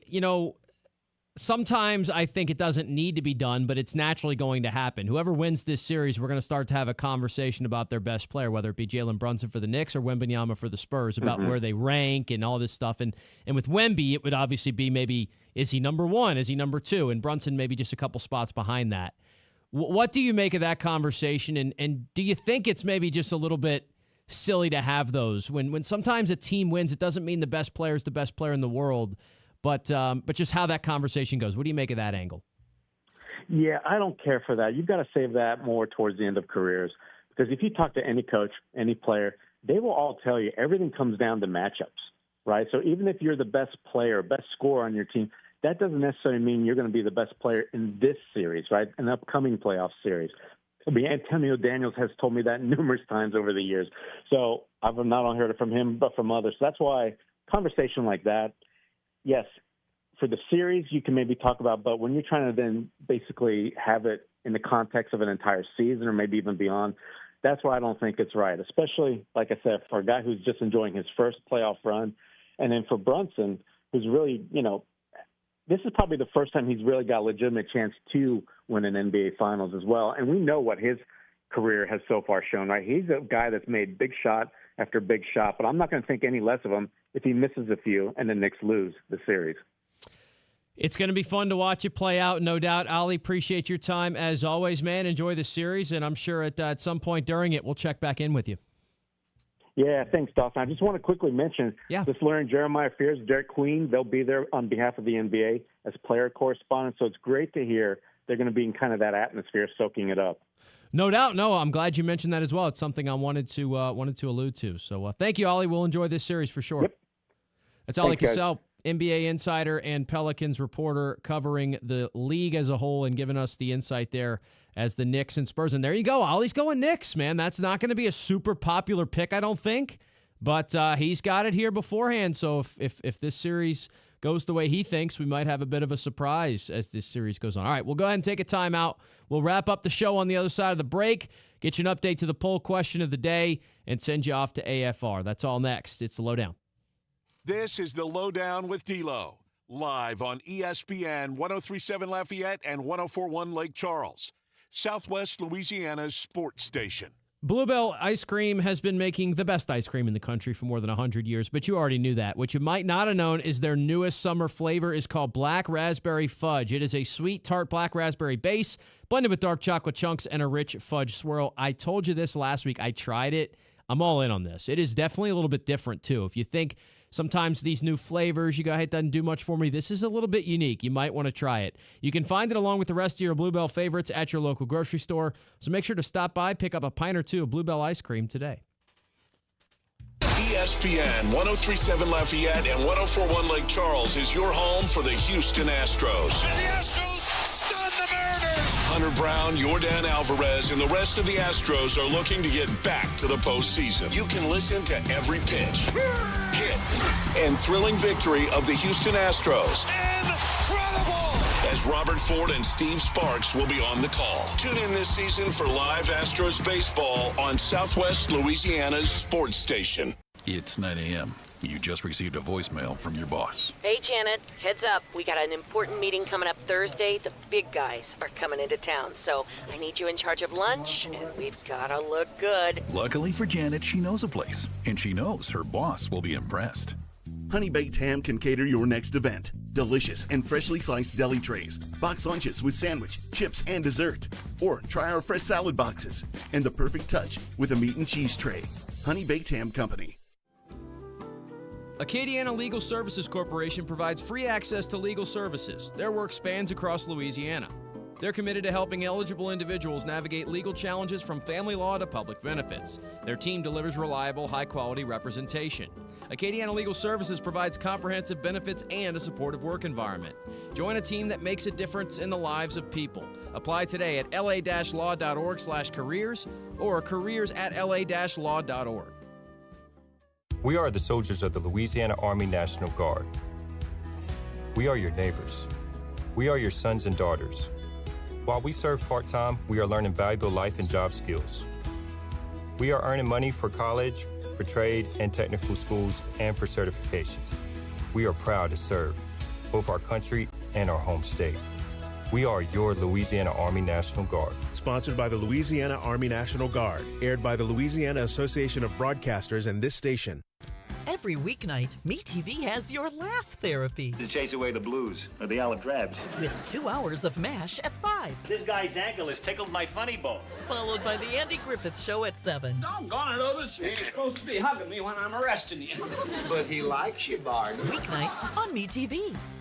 Watch Meet TV Acadiana on KLWB, over the air on channel 50.1. Check your local cable listings for the channel in your area. We are Lions International, the world's largest service organization. We are volunteers committed to strengthening our communities and supporting those in need, one act of kindness at a time. For more than a century, Lions have been serving a world in need, right here in our community and around the world. Lions International makes the impossible possible. This is your invitation to join us, because the only thing missing from our mission to make a difference is you. Visit lionsclubs.org to find a local Lions Club near you.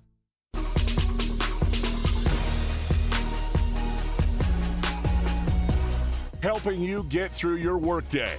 This is ESPN 1037 Lafayette and 1041 Lake Charles, Southwest Louisiana's sports station.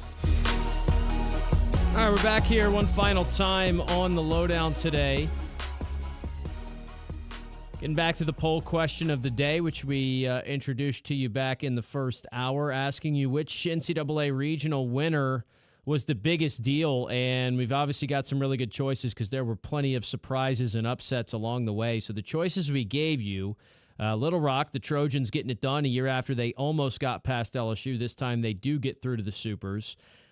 Troy, the Sunbelt mate of the Cajuns, who finds a way. Cal Poly out on the West Coast or other. Cal Poly still leading the way in the voting. And, I do think, too, the Cal Poly one's going to be interesting. And really all four, because the four, big surprises I mentioned, the four teams that haven't gone to the World Series before, since they get matched up with each other, they now all have really realistic shots to pull it off. Like Cal Poly, I think West Virginia's a better team than them. I'd pick West Virginia in that series. But Cal Poly's got a shot, and they're another one who didn't get super tested. Ironically enough, they kind of cruised because they never saw UCLA. Same thing, Troy and Little Rock. That series to me is going to be a toss-up. Troy should be deeper because they play in a bigger and better conference. But we know how that works for the just because you're in the SEC doesn't mean you're going to win these. There's a lot of SEC teams that didn't get out of the regionals this weekend, so. That one's going to be a fun one to watch for me. We do have start times, by the way. I already kind of joked about it with Bryce. I can't believe they're starting that game in Athens at 10 o'clock in the morning on Saturday. Remember, half the series start on Friday, half of them and will finish on Sunday if they go the distance, Friday, Saturday, Sunday. The other half will start on Saturday and finish on Monday if they go the distance. So Saturday is your big crossover day where every series is going to be in action. I do like that they staggered these games out. So Friday, we get an 11 a.m. game, Cal Poly in West Virginia. That one's going to be going on while we're doing the show, so we'll be able to give you some updates from that.